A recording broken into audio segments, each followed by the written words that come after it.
स्वस्ति श्री गणेशाय स्वस्ति श्री गणेशाय।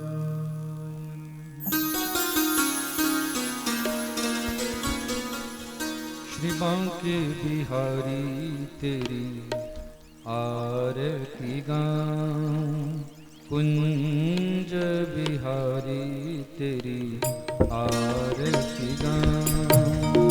बांके बिहारी तेरी आरती गाऊं, कुंज बिहारी तेरी आरती गाऊं।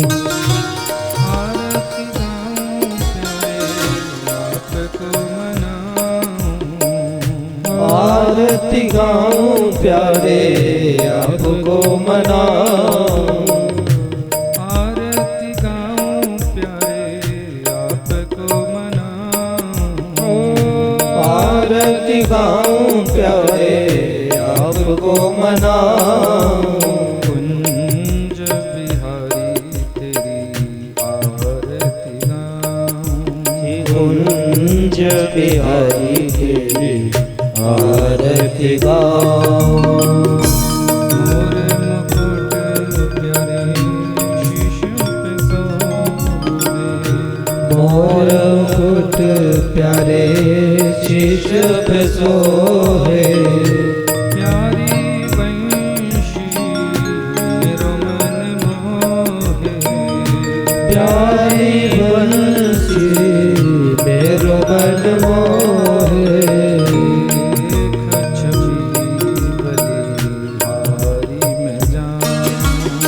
देख छवि बलिहारी में जाऊं, श्री बांके बिहारी तेरी आरती गाऊं, श्री बांके बिहारी तेरी आरती गाऊं। चरणों से निकली गंगा प्यारी, चरणों से निकली गंगा प्यारी, जिसने सारी दुनिया तारी, जिसने सारी दुनिया तारी। चरणों के दर्शन पाऊं, उन्हें चरणों के दर्शन पाऊं।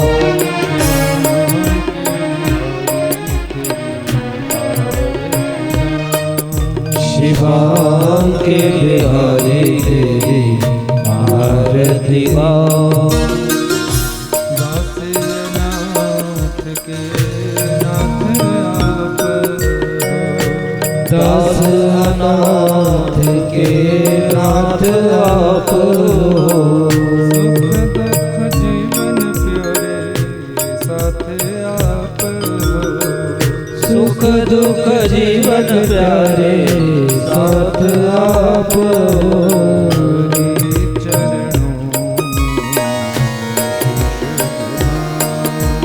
हरि चरणों में शीश झुकाऊं,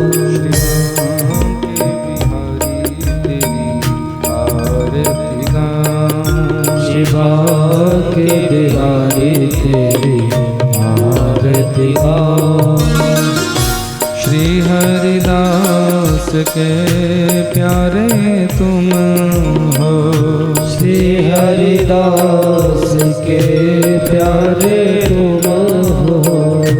मेरे मोहन जीवन धन हो, मेरे मोहन जीवन धन हो। देख युगल छवि बलिहारी गाऊं, देख युगल छवि बलिहारी जाऊं, श्री बांके बिहारी तेरी आरती गाऊं, बांके बिहारी तेरी आरती गाऊं। शिवतनयं वरिष्ठं सर्वकल्याणमूर्तिं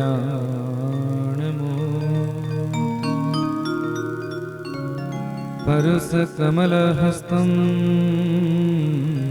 शोभितं मोदके अरुणपुष्पमालां व्यालयज्ञोपवीतं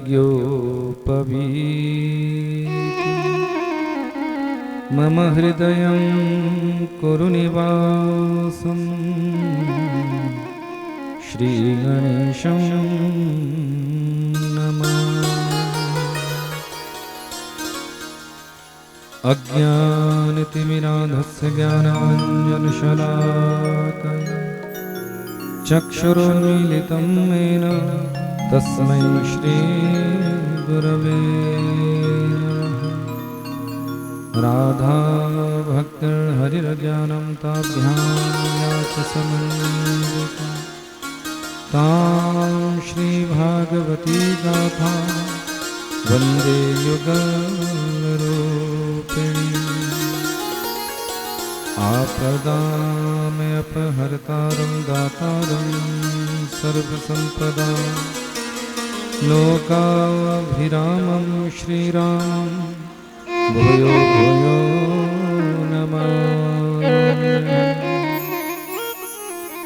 वागर्धाविव सम्पृक्तौ वागर्धा प्रतिपत्तये जगतः पितरौ वन्दे पार्वती परमेश्वरौ।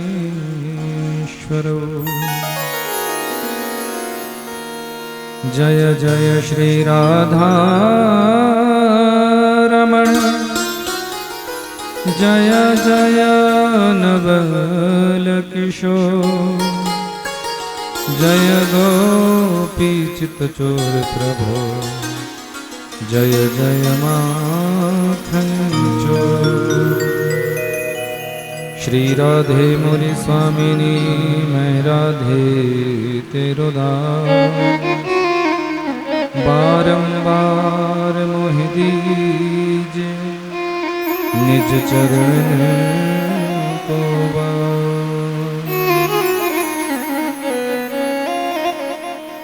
अतुलित बलधामं हेमशैलावदेहं धनुजवंशशानं जाननामग्रगण्यं सकलगुणनिधानं वानराणामधीशं रघुपतिप्रियभक्तं वातजातं नमामि। आइए हनुमंत विराजे कथा करूं मति अनुसार प्रेम सहित गादी धरूं विराजिए पवन कुमार।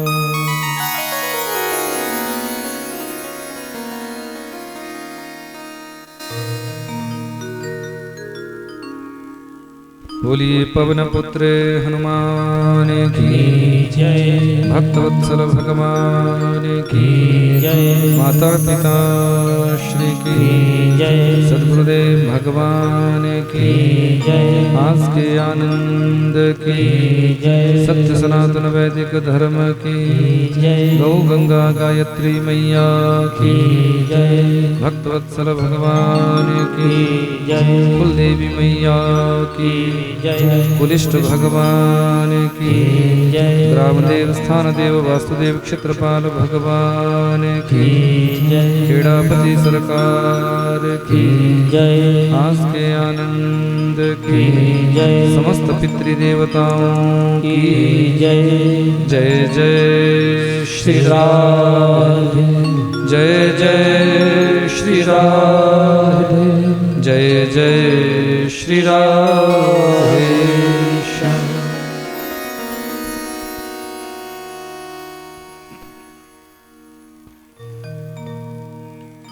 परम मंगलमय परात्पर अखिलेश्वर अकारण करुणावृणालय भक्तवांछित कल्पतरु तड़िद्वित विनिंदित पीताम्बरधारी बालकृष्णलाल की वांगमयी प्रतिमूर्ति श्रीमद् भागवत महापुराण ऋग्वेद, यजुर्वेद, सामवेद, अथर्ववेद रूपी विद्वान ब्राह्मण मंडली, बृहस्पतिवत यज्ञाचार्य जी,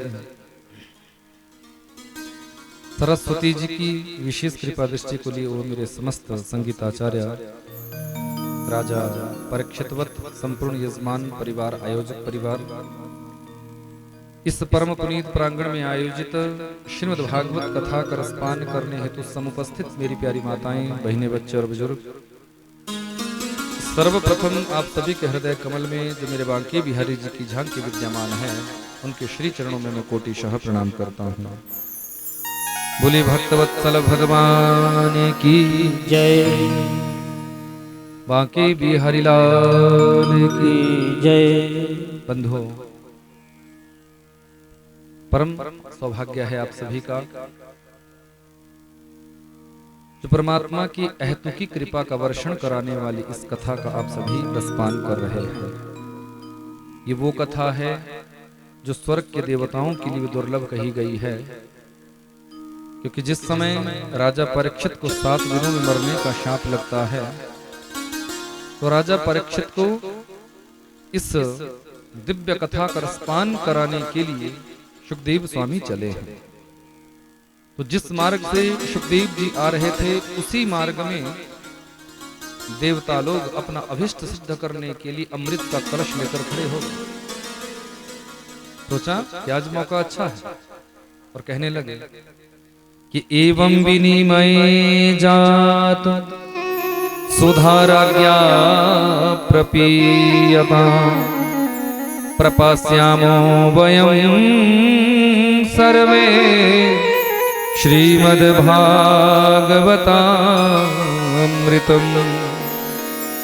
महाराज, आप इस अमृत के कलश को ले जाइए और इस अमृत कलश के अमृत का पान राजा परीक्षित को करा दीजिए।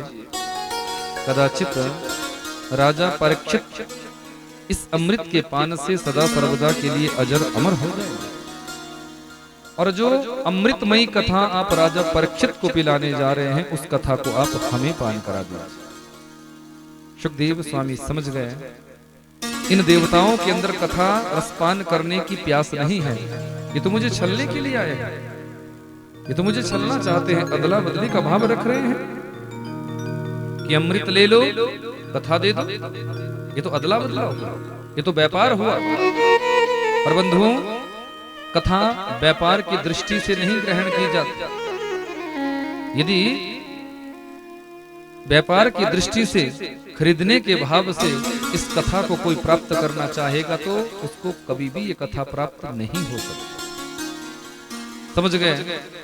और ठुकरा दिया है कि जाओ, मुझे आपका ये अमृत नहीं चाहिए, आप अभक्त हैं। कि अभक्तास्ताश्च विज्ञाय न ददौ स कथामृतम् श्रीमद्भागवते वार्ता सुराणाम् अपि दुर्लभा। अभक्त कहकर जो है इस कथा का रसपान नहीं कराया है, इस कथा का रसपान नहीं कराया। कहा जाओ, आपके लिए कथा नहीं मिल सकती। देवताओं को बड़ा आश्चर्य हो। देवता सोचने लगे कि जिस अमृत की एक बूंद को प्राप्त करने के लिए देवासुर संग्राम छिड़ गया था, देवताओं और असुरों में महासंग्राम, भयंकर संग्राम प्रारंभ हो गया था कि किसको पहले अमृत पीना है, किसको पहले अमृत पीना है। और सुखदेव जी के सामने हमने एक बूंद नहीं, एक चम्मच नहीं, एक गिलास नहीं, हमने तो पूरा घट रख दिया, उसको भी वो ठोकर मार रहे हैं। ऐसा क्या है इस कथा में? तो ब्रह्मा जी के पास चले गए। ब्रह्मा जी ने कहा, देखना चाहते हो? सत्य रूपी तराजू को लिया है, एक पलड़े पर दुनिया के समस्त साधन सदग्रंथ विराजमान कराए हैं, और तराजू के दूसरे पलड़े पर श्रीमद् भागवत को विराजमान कराया है। प्रबंधो आश्चर्य कि लघुन्यन्यानि जातानि गौरवेण इदं महत् तदा ऋषिगणः सर्वे विस्मयं परमं ययुः। लघुन्यन्यानि जातानि गौरवेण इदं महत्। जिस पलड़े पर श्रीमद् भागवत को विराजमान कराया था वो पलड़ा नीचे झुक जाता है। बंधो, जिसमें वजन अधिक होगा वही तो पलड़ा नीचे झुकेगा। तो श्रीमद् भागवत की ये कथा कोई ग्रंथ नहीं है, कोई पोथी नहीं है, कोई किताब नहीं है, साक्षात कृष्ण एवं ही मेरे राधा माधव की वांगमयी प्रतिमूर्ति ही श्रीमद् भागवत है। एक एक अक्षर में मेरे गोविंद विराजमान है, प्रत्येक शब्द में मेरे राधा माधव विराजमान है। ऐसी है ये भागवत की परम पुनीत पाविनी कथा, जो कथा आप सभी को विगत 7 दिनों से हमारे यजमान परिवार के सुंदर प्रयास से, सुंदर भाव से आप सभी को ये कथा प्राप्त हुई। आप सबने खूब इस कथा में गोता लगाया और निवेदन करेंगे ठाकुर जी से कि ऐसे ही आप गोता लगाते रहे और ठाकुर जी की भक्ति आपके हृदय में बनी रहे। क्योंकि निवेदन एक ही करना चाहिए कि प्रभु हम सदैव आपके दास बनकर रहे। दुनिया वालों के दास बनने से कुछ मिलेगा नहीं, पर यदि मेरे सर्वेश्वर सरकार के सच्चे दास बन जाओगे, सच्चे प्रेमी बन जाओगे, सच्चे भक्त बन जाओगे, तो निश्चित तौर पर कल्याण मेरा बांके बिहारी कर देगा। आओ जरा निवेदन करें। हो मुझे दास बना कर रख लेना भगवान, तू अपने चरणों में। यही निवेदन करना है हे प्यारे, बस सदैव हम आपके श्री चरणों की भक्ति करते हैं। हो मुझे दास बना कर रख लेना भगवान, तू अपने चरणों में। मुझे दास बना कर रख लेना भगवान, तू अपने चरणों में। मुझे दास बना कर रख लेना भगवान, तू अपने चरणों में। मुझे दास बना कर रख लेना भगवान, तू अपने चरणों में। मुझे दास बना कर रख लेना भगवान, तू अपने चरणों में। मुझे दास ये भाव से मीठी मीठी ताली सेवा करते हुए भगवान, तू अपने चरणों में। मुझे दास बना कर रख लेना।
मुझे जाकर जा रख लेना, मुझे चाकर जान के रख लेना, मुझे चाकर जान के रख लेना।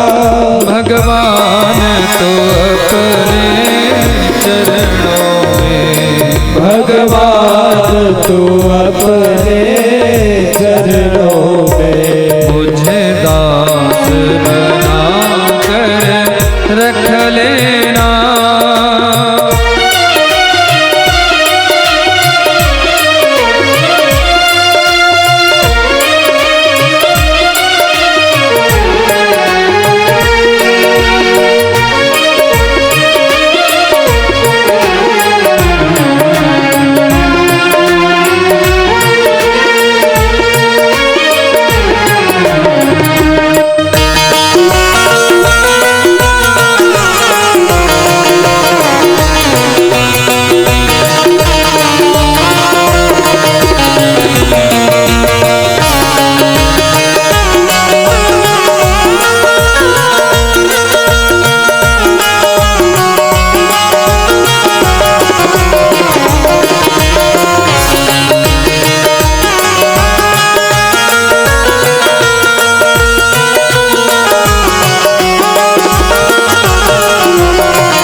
पापियों को उतारा है।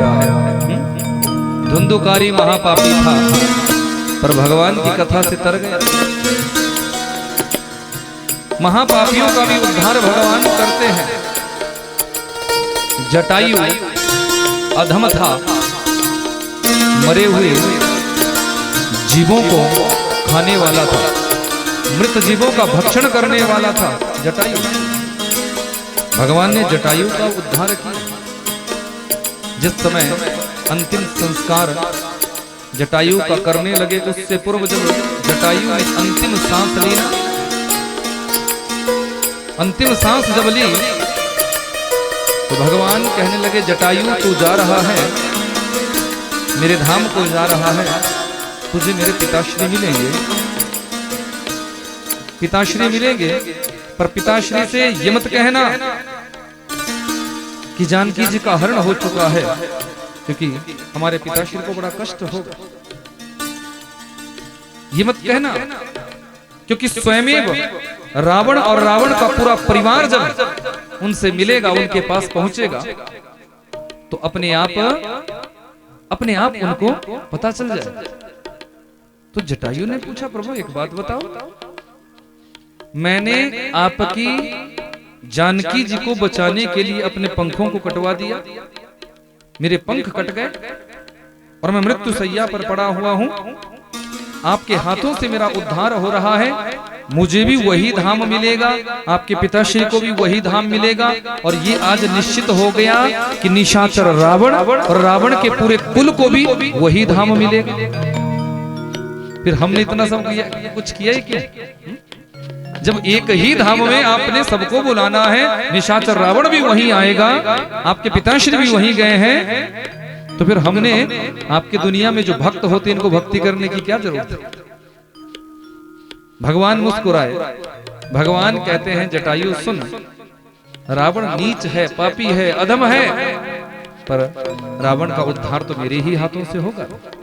तो परमात्मा के हाथों से जिसका उद्धार होता है उसको परमात्मा का ही धाम मिलता है, ये निश्चित है।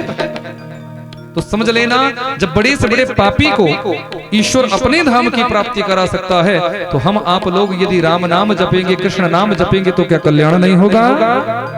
जब अधम से अधम को तारा है, जब अधम से अधम को तारा है, जब अधम से अधम को तारा है, जब अधम से तारा है, उसमें ही नाम हमारा है, उसमें भी नाम हमारा है। मुझे भार समझ कर रख देना, मुझे भार समझ कर रख लेना, मुझे भार समझ कर रख लेना, मुझे भार समझ कर रख लेना। भगवान तू अपने चरणों में, भगवान तू अपने चरणों में, मुझे दास बना कर रख लेना, भगवान तू अपने चरणों में, मुझे दास बना कर रख लेना, भगवान तू अपने चरणों में, मुझे दास बना कर रख लेना, भगवान तू अपने चरणों में, मुझे दास बना कर रख लेना, भगवान तू अपने चरणों में, मुझे दास बना कर रख लेना, भगवान तू अपने चरणों में, मुझे दास बना कर रख लेना, भगवान तू अपने चरणों में, मुझे दास बना कर रख लेना, भगवान तू अपने चरणों में, मुझे दास बना कर रख लेना, भगवान तू अपने चरणों में। बोलिए भक्तवत्सल भगवान की जय, बांके बिहारी लाल की जय, भक्तवत्सल भगवान की। ऐसी अद्भुत कथा मेरे सर्वेश्वर सरकार की, जो भी इस कथा से एक बार जुड़ जाता है, एक बार संबंध जिसका भी इस कथा से बन जाता है, निश्चित तौर पर उसके जीवन में मेरे सर्वेश्वर सरकार की कृपा होती ही होती है। बस एक बार कोई ना कोई रिश्ता, कोई ना कोई नाता, कोई ना कोई संबंध हम भगवान से जोड़ने का प्रयास करें। भक्तवत्सल भगवान की कल की कथा क्रम का आप दर्शन करें। मेरे सर्वेश्वर सरकार का प्रथम मंगल भगवती रुक्मिणी जी, जो लक्ष्मी जी का ही रूप है, उन रुक्मिणी जी के साथ मेरे परमात्मा का पहला मंगल हुआ। सुखदेव स्वामी कहते हैं, राजन, परमात्मा के पूरे 16,108 विवाह हुए हैं, और उन 16,108 विवाहों में प्रभु का जो दूसरा विवाह हुआ है वो भालू की बेटी के साथ हुआ है। परीक्षित को बड़ा आश्चर्य हुआ कि भालू की बेटी के साथ ब्याह भगवान का, ऐसी क्या जरूरत पड़ी प्रभु को कि भालू की बेटी के साथ ब्याह रचाने की। गुरुदेव, मैं आपसे उस प्रसंग को सुनना चाहता हूं कि कौन सी आवश्यकता परमात्मा को ऐसी पड़ गई जिससे उनको भालू की बेटी के साथ ब्याह करना पड़ा। सुखदेव स्वामी कहते हैं, राजन, वर्णन उस समय का है जब परमात्मा की दिव्य सभा सुधनवा लगी हुई है द्वारिकापुरी में। इसी द्वारिका में एक सत्राजित नाम का राजा रहता है, जो सिमंतक मणि को अपने कंठ में धारण करके सुधनवा सभा में आया है। इस मणि से दिव्य प्रकाश छलक रहा है। इस मणि की विशेषता है कि जिसके पास भी ये मणि रहती है, जो भी इसकी नित्य पूजा करता है, उस मणि से 8 भार स्वर्ण नित्य प्रति उसके यहाँ निकलता है। 8 भार का परिमाप भागवत में बताया है, लगभग 250 किलो गोल्ड, 250 किलो सोना नित्य प्रति निकलता। ऐसी विचित्र मणि। भगवान ने कहा, आओ सत्राजित, आपका स्वागत है, पर एक बात बताओ, कितना बड़ा परिवार है तुम्हारा। सत्राजीत कहने लगा, एक मेरी पत्नी, एक मेरी वृद्धा माँ, एक मेरी पुत्री और एक मेरा छोटा भाई प्रसेनजित। भगवान ने कहा, 4 सदस्य कुल तुम्हारे परिवार में हैं, ऐसी विचित्र मणि लेकर घूमते हो, क्या करोगे इस मणि को अपने पास रखकर? देखो, जो विशेष निधि होती है वो तो राज खजाने में ही जमा हो जानी चाहिए, राजकोष में ही जमा हो जानी चाहिए, क्योंकि चोर और डाकुओं का भय बढ़ जाता है। मृत्यु तक का भी कष्ट तुम्हें भोगना पड़ सकता है। इसलिए तुम्हारा मन हो तो इस दिव्य मणि को तुम मेरे खजाने में जमा करवा सकते हो। इस मणि से जो भी स्वर्ण निकलेगा, धन निकलेगा, वो दीन दुखियों की सेवा में दिया जाएगा। निर्धन परिवारों की कन्याओं के विवाह में उस धन का प्रयोग किया जाएगा। मंदिर निर्माण के कार्य में उस धन का प्रयोग किया जाएगा। आश्रमों के निर्माण कार्य में उस धन का प्रयोग किया जाएगा। गुरुकुलों के निर्माण कार्य में उस धन का प्रयोग किया जाएगा। श्रेष्ठ धर्म के कार्यों में उस धन को लगाया जाएगा। सत्राजीत कहने लगा, द्वारिकाधीश, इतने वर्षों तक मैंने सूर्यदेव की साधना की है, तब जाके मुझे ये विचित्र मणि मिली है, मैं ऐसे ही इस मणि को आपको कैसे दे दूं? तो भगवान ने कहा, वस्तु आपकी है तो जबरदस्ती तो मैं कर भी नहीं सकता, तुम्हारी इच्छा। अब सत्राजीत यहां से गया, उस मणि को उतार कर अपने प्रकोष्ठ में रखा है। छोटे भाई प्रसेनजित ने कौतूहलवश इस मणि को अपने कंठ में धारण कर लिया। मन में भाव आया कि इस मणि के प्रकाश से मैं जंगल में जाकर शिकार खेलूंगा। अब जंगल में गया है, एक सिंह ने प्रसेनजित को मार दिया। उस सिंह को एक भालू ने, एक रिछ ने मार डाला और इस मणि को लिया और मणि को लेकर ये रिछ अपनी गुफा में प्रवेश कर गया। जब कुछ दिनों तक प्रसेनजित घर में वापस नहीं आया तो सत्राजीत ने ढिंडोरा पिटवा दिया। निश्चित तौर पर मुझसे मणि की याचना की थी द्वारिकाधीश ने, पर मैंने उनके मांगने पर भी उनको मणि नहीं दी, इसलिए उन्होंने मेरे भाई को भी मरवा डाला और मेरे भाई से मणि को भी चुरा लिया। आज मेरे सर्वेश्वर सरकार को झूठा कलंक लग गया। बंधु याद रखना, इस संसार में सबसे विचित्र यदि कोई है वो झूठा कलंक है। कि जल से पतला कौन है, कौन भूमि से भारी, कौन अगन से तेज है, और कौन काजल से कार। तो बताया है कि जल से पतला ज्ञान है, पाप भूमि से भार, क्रोध अगन से तेज है, और कलंक काजल से कार। जल से पतला यदि कुछ है तो बंधु वो ज्ञान है। जिसके अंदर ज्ञान आ जाता है उसका चरित्र जल से भी पतला हो जाता है। जल से पतला ज्ञान है और पाप भूमि से भारी। ये धरती माँ कहती है कि जब दुनिया के लोग बड़ी बड़ी मल्टी स्टोर बिल्डिंग्स मेरे ऊपर बनाते हैं, मुझे कोई फर्क नहीं पड़ता। हैंडपंप मेरा सीना चीर कर खुदवाते हैं, मुझे कोई कष्ट नहीं होता। मलमूत्र का त्याग मेरे ऊपर करते हैं, मुझे जरा भी ग्लानि नहीं होती। लेकिन जब कोई पापी पाप कर्म करता है तो उस पापी के भार से मैं भी बोझिल होती हूँ, मुझे भी बड़ा कष्ट होता है, मुझे भी बड़ी वेदना होती है। तो पाप इस भूमि से भी भारी है और क्रोध अग्नि से तेज है। अग्नि सर्वभक्षी होती है। अग्नि में जो कुछ डालोगे अग्नि उसको स्वाहा कर देगी, जला देगी, राख कर देगी।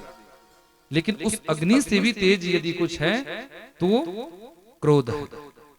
क्रोध हमारी बुद्धि को नष्ट कर देती है, याद रखना। क्रोध बुद्धि विवेक को शून्य कर देती है। पति पत्नी घर में होते हैं, किसी बात के पीछे झगड़ा हुआ, अब एक को भी गुस्सा आया, दूसरे को भी गुस्सा आया। इतने दिनों का प्रेम था पर उठाया बेलन, मारा पति को और लग गए 4 टांग, 4 स्टिच फोड़ दिया सर। अब बोलो, इतना प्रेम था तो फिर सर क्यों फोड़ा? क्योंकि बुद्धि विवेक नष्ट हो गया। क्रोध में बड़े से बड़े गलत से गलत कार्य हो जाते हैं। इसलिए बंधुओं, क्रोध से बचने का प्रयास करना चाहिए, गुस्से पर संयम रखना चाहिए।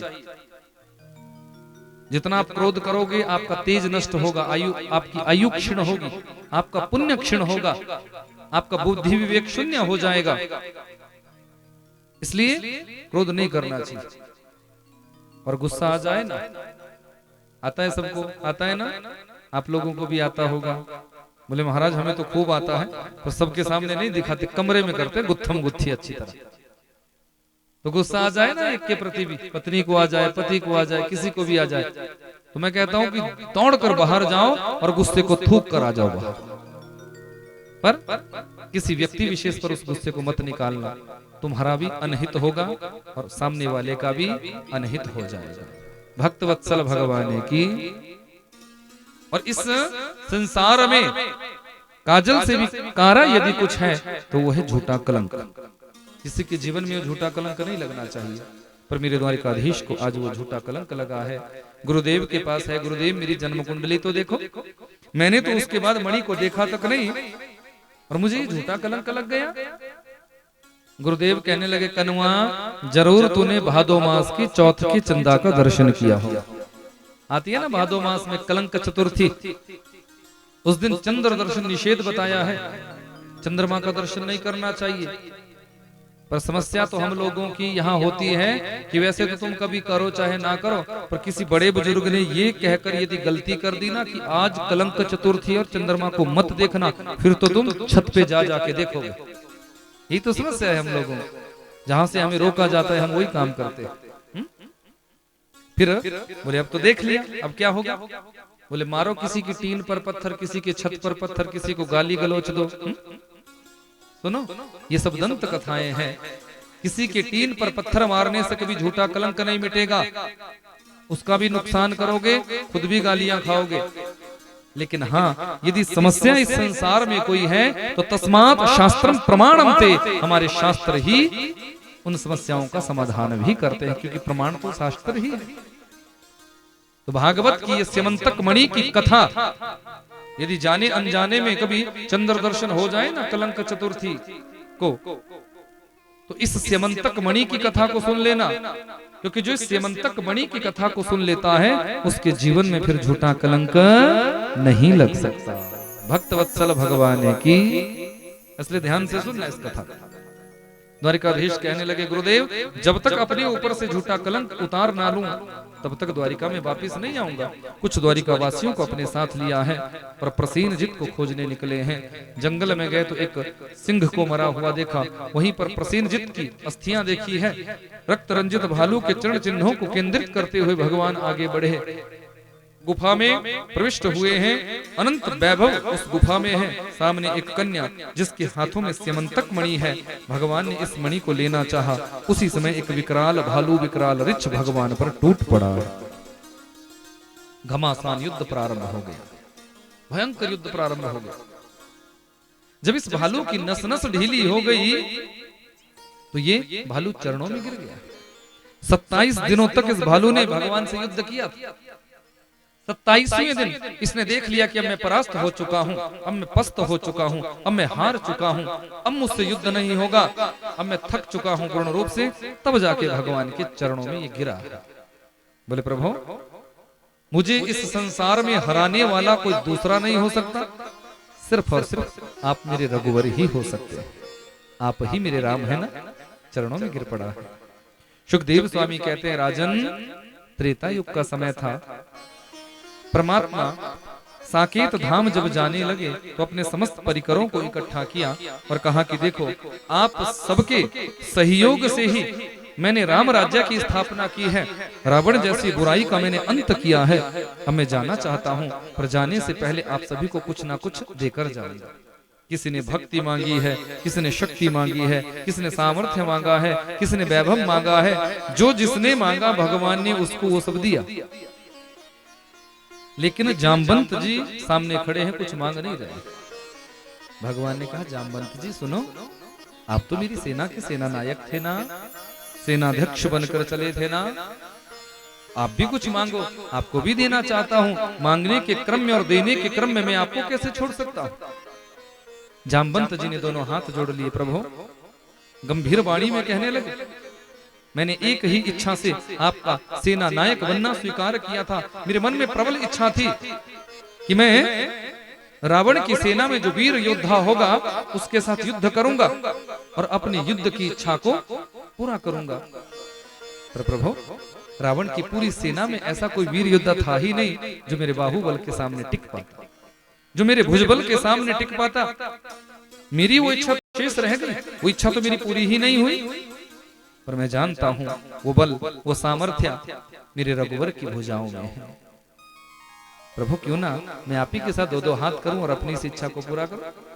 राम जी मुस्कुराए। राम जी कहने लगे, जामवंत जी सुनो, मैं मर्यादाओं की स्थापना करने के लिए आया हूं, मर्यादाओं का खंडन थोड़ी भी कर सकता हूं। मैं अपने आप ही मर्यादा पुरुषोत्तम बनकर आया हूं, तो मर्यादाओं को कैसे तोड़ सकता हूं? क्योंकि शास्त्र कहते हैं, धर्म ग्रंथ कहते हैं, गुरु और शिष्य का युद्ध मर्यादित नहीं होता, स्वामी और सेवक का युद्ध मर्यादित नहीं होता, पिता और पुत्र का युद्ध मर्यादित नहीं होता। इसलिए मैं तुम्हारे साथ युद्ध कैसे कर सकता हूं? यदि आपकी युद्ध करने की ही इच्छा है तो आप बिल्कुल चिंता ना करें। आप तो संत हैं, एक समाधि लगाएंगे, अगला युग आ जाएगा। इस त्रेता युग में युद्ध की इच्छा आपके हृदय में जनित हुई है। द्वापर के अंत में जब मैं कृष्णावतार लेकर आऊंगा, उस समय आप आना, मैं तुम्हारी इस इच्छा को उस समय अवश्य पूरा करूंगा। आज ये वही जामवंत जी हैं त्रेता युग के, राम जी के समय के, पहचान गए हैं। 27 दिनों तक जब युद्ध किया है, जब नस नस ढीली हो गई, समझ गए कि ये कोई और नहीं हो सकते, ये तो मेरे रघुवर ही है, क्योंकि रघुवर ही कृष्णावतार लेकर आए हैं। मुझे इस संसार में युद्ध में परास्त करने वाला कोई दूसरा हो ही नहीं सकता। चरण पकड़ लिए हैं, प्रभु आप ही मेरे रघुवर हैं, मुझे अपना वास्तविक रूप दिखाइए। और मेरे सर्वेश्वर सरकार ने एक झांकी जो है आज जामवंत जी को रामावतार की दिखा दी है। सियावर रामचंद्र भगवान की इस झांकी को हृदय में उतारा है। प्रभु, अब कोई इच्छा शेष नहीं, अब जाना चाहता हूँ, पर जाने से पहले एक निवेदन है। मेरी पुत्री परम सुंदरी, नाम है जामवती, मैं अपनी परम लाडली परम सुंदरी कन्या का विवाह आपके साथ करता हूँ। ये कौन बोल रहे हैं? एक भालू जी, एक रिछ जी। क्या बोल रहे हैं? मेरी कन्या बड़ी सुंदरी है। अच्छा एक बात बताओ, अपने बच्चों को कोई भी माँ बाप बुरा बताता है? बोलो, बताता है? यदि बौने होंगे तो भी माँ बाप को अच्छे लगते हैं, काले होंगे तो भी माँ बाप को अच्छे लगते हैं, गोरे होंगे तो भी माँ बाप को अच्छे लगते हैं, बहुत मोटे होंगे तो भी भगवान माँ बाप को अच्छे लगते हैं, बहुत पतले होंगे तो भी माँ बाप को अपने बच्चे अच्छे लगते हैं कि नहीं? बोलो। पर बंदर की बेटी बंदरिया ही तो होगी, बोलो है कि नहीं? भालू की बेटी भालू जैसी तो होगी, भले कितनी भी सुंदर रही होगी, पर ज्यादा कुछ नहीं होगा तो चेहरे पे ज्यादा बाल, हाथों पैरों में ज्यादा बाल तो रहे ही होंगे, है तो भालू की बेटी। अब भगवान ने सोचा कि दे तो दिया, मना भी कर नहीं सकता, स्वीकार भी कर लिया, पर इसको लेकर जब द्वारिका में जाऊंगा तो द्वारिकावासी क्या बोलेंगे? बोले यही मिली थी। क्योंकि द्वारिका में तो इंसान रहते हैं, भालू थोड़ी भी रहते हैं। अब सब हंसी उड़ाएंगे, मजाक उड़ाएंगे। तो लीला करने में ये एक नंबर के हैं। इन्होंने कहा कि चलो, स्वीकार किया जामवती को कि जामवती आज से आप मेरी अर्धांगिनी हो गई, आज से आप मेरी पटरानी हो गई। जैसे ही लेकर चले हैं तो ऐसे वस्त्र, लहंगा भरिया सब ऐसे पहनाए कि जरा सा भी अंग जामवती का कहीं खुला ना रह जाए, दिख ना जाए। और सूचना भिजवा दी एक सेवक के द्वारा कि जाओ संपूर्ण द्वारिका में ऐसी सूचना दे दो कि द्वारिकाधीश ऐसी कन्या का वर्ण करके आ रहे हैं कि पूरी द्वारिका में उस जैसा कोई है ही नहीं। अब देखो, झूठ इसमें कुछ नहीं, जो कुछ था सो सत्य था। क्योंकि द्वारिका में इंसान रहते हैं, भालू थोड़ी भी रहते हैं। झूठ तो था नहीं, पर परोसने का तरीका अपना है। एक धर्म पत्नी है जो आती है, 56 प्रकार के भोग बनाए होते हैं, मटर पनीर भी सजाया हुआ है, दाल भी उसमें सजाई हुई है, गुलाब जामुन भी थाल में सजाए हुए हैं, बहुत से व्यंजन उसमें सजाए हुए हैं। पर जब थाल लेकर आई तो ऐसे डाल दिया, लो खा लो। अब सच्ची सच्ची बताना, पति को अच्छा लगेगा? बोलो हाँ या ना में उत्तर दो। अच्छा लगेगा, भले ही आपने 56 प्रकार के व्यंजन क्यों ना परोसे हो थाली में, पर आपके परोसने का तरीका ठीक नहीं है, आपके परोसने का ढंग ठीक नहीं है। पति को भूख भी लगी होगी ना, वो भी मिट जाएगा, खाएगा बेचारा, पर खाएगा मन मार। और एक पत्नी ऐसी है, एक धर्म पत्नी ऐसी है कि जिसके पास कुछ भी नहीं है, उसने क्या किया, जल्दी जल्दी में लस्सी में जीरे का छौंक लगा के बना दिया खैरू। क्या बनाया? हाँ, पर जब वो थाली में परोस कर लेकर गई तो सामने पतिदेव जी के बड़े प्रेम से उसको परोसा, पास में ही बैठ गए। बोले स्वामी, आज मैंने अपने मन से आपको भोजन बनाया है, बड़े प्रेम से आपको बनाया है, जितने प्रेम से मैंने बनाया है ना, उतने ही प्रेम से आप भी पाइएगा। तो भले ही उसमें लस्सी का छौंक लगा हुआ हो, लस्सी में छौंक लगा हुआ हो, लेकिन फिर भी पतिदेव बड़े प्रेम से उसको खाएगा। क्यों? क्योंकि परोसने का तरीका बिल्कुल सही है। तो भगवान के परोसने का तरीका भी अपना होता है, परोसने का तरीका है। अब भगवान ने भी सूचना भिजवा दी, ऐसी कन्या का वर्ण करके आ रहे हैं कि उस जैसी पूरी द्वारिका में कोई दूसरी है नहीं। असत्य कभी भगवान बोलते नहीं, याद रखिएगा, झूठ कभी भगवान बोलते नहीं। अब ये सूचना जब रुक्मणी को मिली है कि पूरी द्वारिका में उस जैसी कोई नहीं, तो रुक्मणी समझ गई कि इसका मतलब तो सीधा सा है कि वो मुझसे भी सुंदर है, क्योंकि संपूर्ण द्वारिका में यदि सबसे सुंदर कोई थी तो वो रुक्मणी ही थी, क्योंकि वो लक्ष्मी। तो लक्ष्मी जी भी अब चिंतित हो गई। लक्ष्मी जी विचार करने लगी, बोले इसका मतलब तो सीधा सा है कि मुझसे भी सुंदर है, और यदि वो मुझसे अधिक सुंदर है तो फिर आज के बाद द्वारिकाधीश मुझसे उतना प्रेम नहीं करेंगे जितना करते थे। अब तो प्रेम बंट गया, पर बटा भी बराबर तौर से बंटता तब भी चलो दुख नहीं होता। अब ये तो कम ज्यादा हो जाएगा, अधिक प्रेम उससे करेंगे और कम मुझसे करेंगे। अब टेंशन में आ गई रुक्मणी जी। अब देखो भगवान की परिणति, पहले तो घाव दिया, घाव देने के बाद अब नमक छिड़कने का काम। सबसे पहले जामवती को रुक्मणी जी के ही पास लेकर गए। लंबा सा घूंघट निकाला हुआ है, घूंघट में से सब कुछ दिख जाता है। घूंघट जो होता है अंदर से सब दिखता रहता है बाहर। अब जामवती ने जैसे ही रुक्मणी का सौंदर्य देखा, अब जामवती भी टेंशन में आ गई। जामवती सोचने लगी कि इतनी सुंदर है, मेरे मुख को जब देखेगी तो मैं तो भालू की बेटी हूँ, ये क्या सोचेगी कि द्वारिकाधीश को यही मिली थी, इसको लेकर आ गई। मेरा उपहास हो जाएगा, मेरे कुल का उपहास होगा, मेरे माता पिता का उपहास होगा, मेरे परिवार वालों का उपहास होगा, ऐसा जामवती को लगा।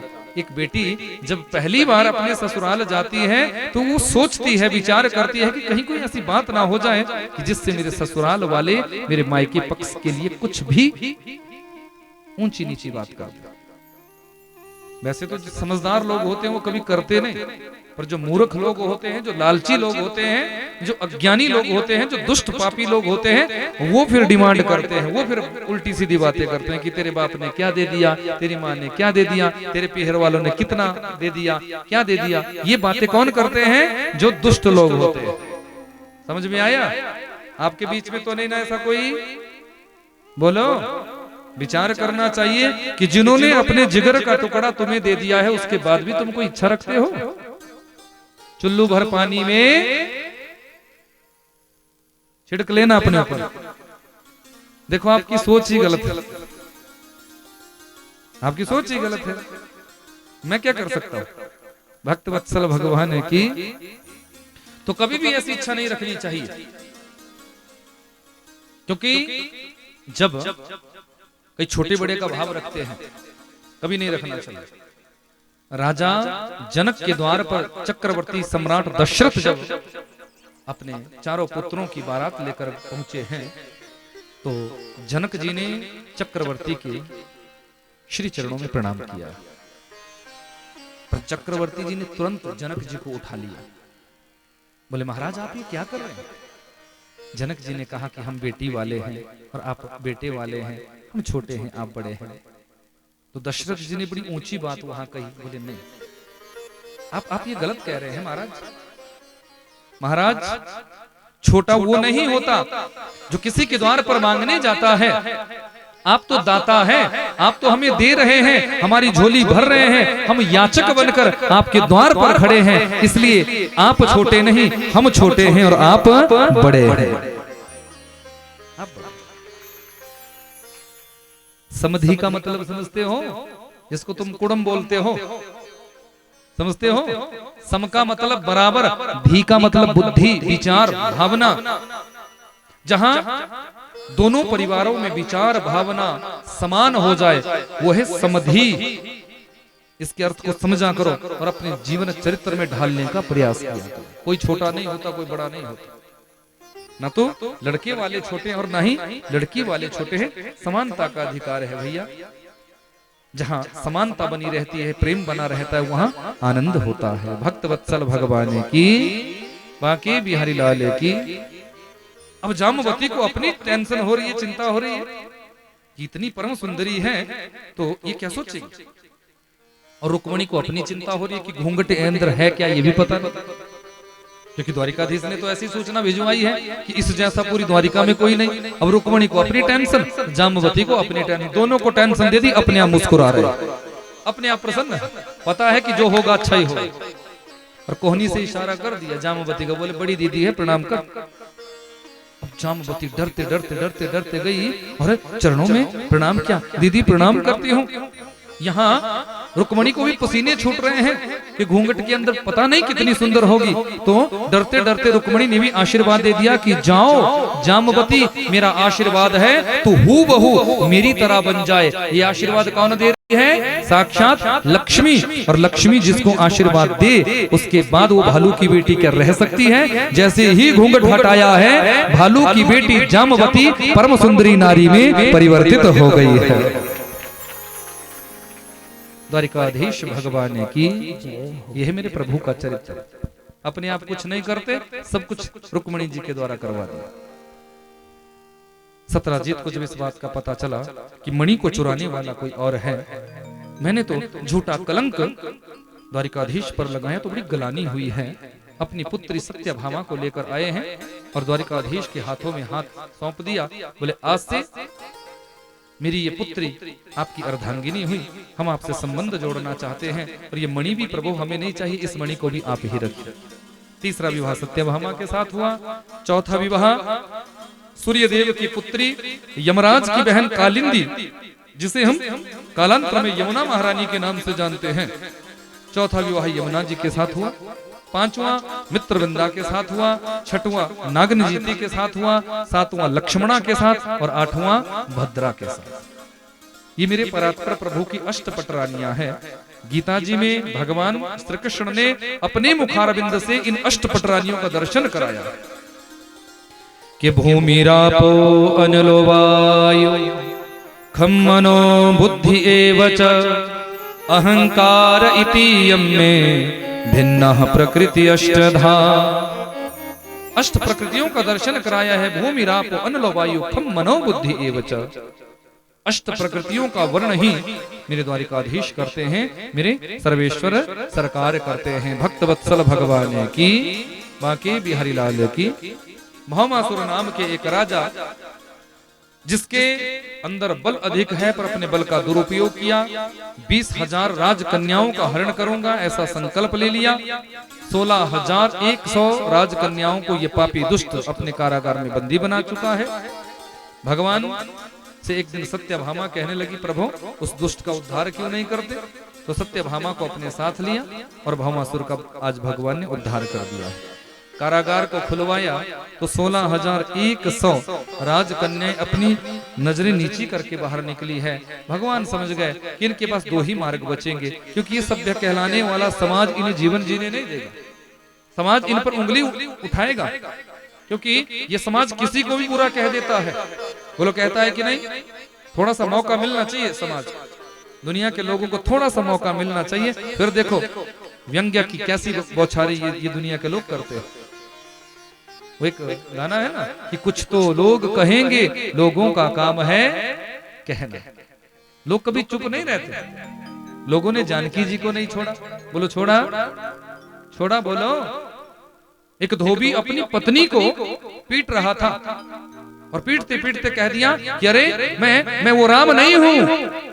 इतने समय तक निशाचर रावण के पास रहने वाली सीता को भी अपना लिया। बस इसी बात के पीछे प्रजाजनों ने वो जो बात उठाई, इसी बात के पीछे प्रभु श्री राम जी को न चाहते हुए भी जानकी जी का त्याग करना पड़ा। तो ये है समाज के लोग। ये भैया किसी को नहीं छोड़ते, किसी को ये दुनिया के लोग नहीं छोड़ते। जबकि जानकी जी तो अग्नि है और अग्नि का स्पर्श कोई कैसे कर सकता है। लेकिन फिर भी अपने प्रजाजनों की संतुष्टि के लिए राम जी ने ये निर्णय लिया था। भक्त वत्सल भगवान की, बांके बिहारी लाल की। प्रभु ने विचार किया कि ये सभ्य कहलाने वाला समाज इन्हें जीवन जीने की स्वीकृति नहीं देगा। इन पर प्रश्न चिन्ह लगाया जाएगा, इनकी पवित्रता पर, इनकी शुचिता पर दुनिया के लोग बातें बनाएंगे। एक बात कहूं, समझ गए भगवान कि दो ही रास्ते इनके पास बचेंगे, या तो ये बुरे मार्ग पर निकल पड़ेंगी, व्यभिचार का मार्ग अपना लेंगी। किसी को आप कहो ना कि ये बुरा है, ये बुरा है, ये बुरा है, एक दिन उसके मन में आता है कि जब कह रहे हैं बुरा बुरा बुरा तो बनी जाए बुरा। वो ना चाहते हुए भी उस बुरे मार्ग पर चल पड़ता है। इसलिए किसी को इतना ज्यादा प्रताड़ित भी नहीं करना चाहिए कि वो सच में ही बुरे मार्ग पर चल पड़े। और या फिर ये सभी की सभी समुद्र में कूद कर अपने प्राणों का त्याग कर लिया। दोनों मार्ग अनुचित है, क्योंकि जबरदस्ती से शरीर की हत्या करने वाले की भी मुक्ति नहीं होती, वो भी प्रेत बनता है। और बुरे मार्ग पर जो चलते हैं वो भी प्रेत बनते हैं। धुंधुकारी बुरे मार्ग पर चला था ना, बोलो। धुंधुकारी की कथा आपने सुनी तो धुंधुकारी 5 वैश्याओं का वर्ण करता था, मदिना का पान करता था, मांस भक्षण करता था। तो आगे चलकर क्या होना पड़ा? महाप्रेत बनना पड़ा। फिर भागवत जी से मुक्ति हुई थी। धन्या भागवती वार्ता प्रेत पीड़ा विनाशिनी। फिर भागवत जी से मुक्ति हुई। इसलिए दोनों मार्ग अनुचित है। भगवान ने कहा यदि तुम्हारे मन में कोई प्रश्न अन्यथा ना हो तो मैं तुम सभी का वर्ण करना चाहता हूं, क्योंकि जिसको ये दुनिया के लोग ठोकर मार देते हैं उसको मेरा बांके बिहारी अपने हृदय से लगाता है, उसको मेरा गोविंद अपनाता है। ये सब तो बड़ी प्रसन्न हो गई। इनके मन में तो रसगुल्ले फूटने लगे, क्योंकि हमारी आत्मा के सच्चे पति तो गोविंद ही नहीं है, ठाकुर जी ही तो हमारे सबके पति हैं। एक ही मुहूर्त में, एक ही लगन में मेरे परात्पर प्रभु ने इन सबके साथ विवाह रचाया है। और आज मेरे परात्पर प्रभु के पूरे 16,108 विवाह सुसंपन्न हुए हैं। भक्त वत्सल भगवान की प्रत्येक रानी से 10-10 पुत्रों को पैदा किया और एक एक बेटी को भी उत्पन्न किया। याद रखना, बिना बेटी से हमारे गृहस्थ की पूर्णता नहीं होती। यदि हमारे गृहस्थ की पूर्णता बिना पुत्री से हो जाती तो द्वारिकाधीश कभी भी एक एक पुत्री सब रानियों से नहीं उत्पन्न करते तो किसी एक आध से कर लेते या अष्टपट रानियों से कर लेते। सबसे क्यों किया?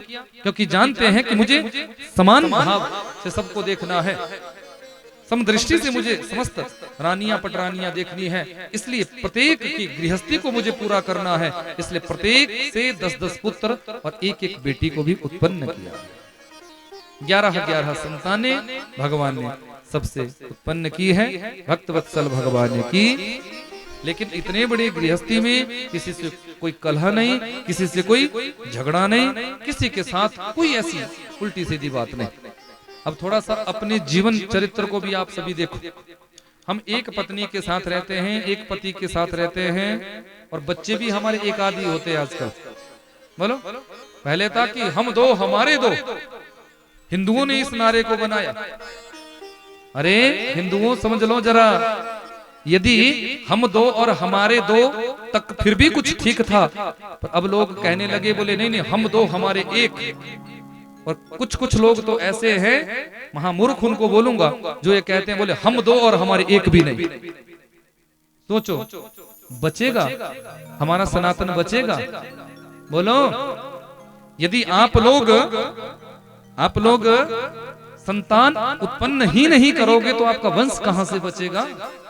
कहां से आपका वंश रहेगा?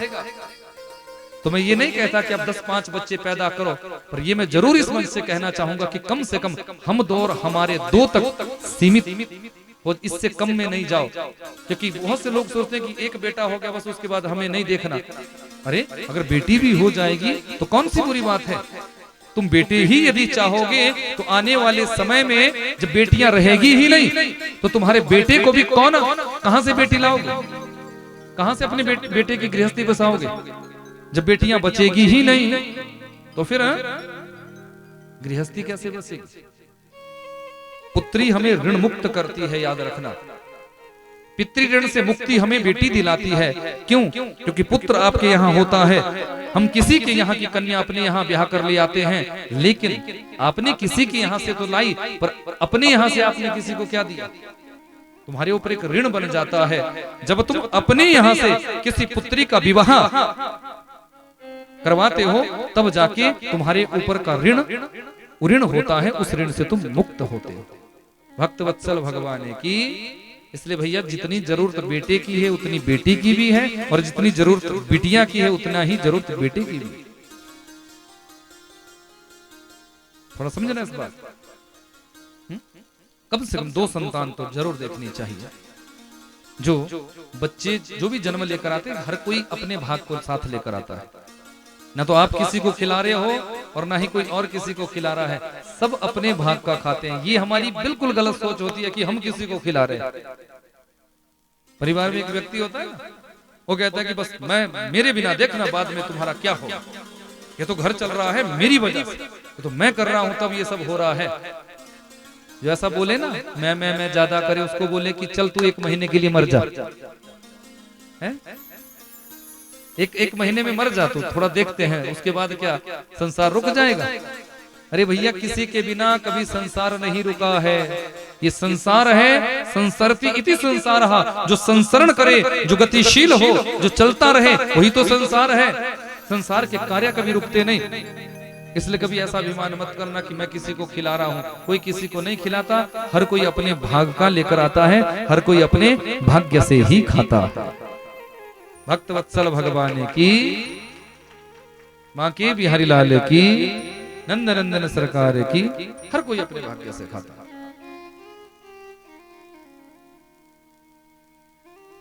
इतनी बड़ी गृहस्थी है पर कभी कोई गुत्थम गुत्थी नहीं, कभी कोई झगड़ा नहीं। तो भगवान को एक कौतुक सूझा, नाटक करने में तो वैसे भी 1 नंबर है। बोले ऐसा कुछ नाटक करूं, मेरी रुक्मिणी देखूंगा गुस्से में कैसी लगती है। कुछ स्त्रियों की सुंदरता गुस्से में बढ़ जाती है, जब उनको क्रोध आता है, गुस्सा आता है, तो उनकी सुंदरता बढ़ जाती है।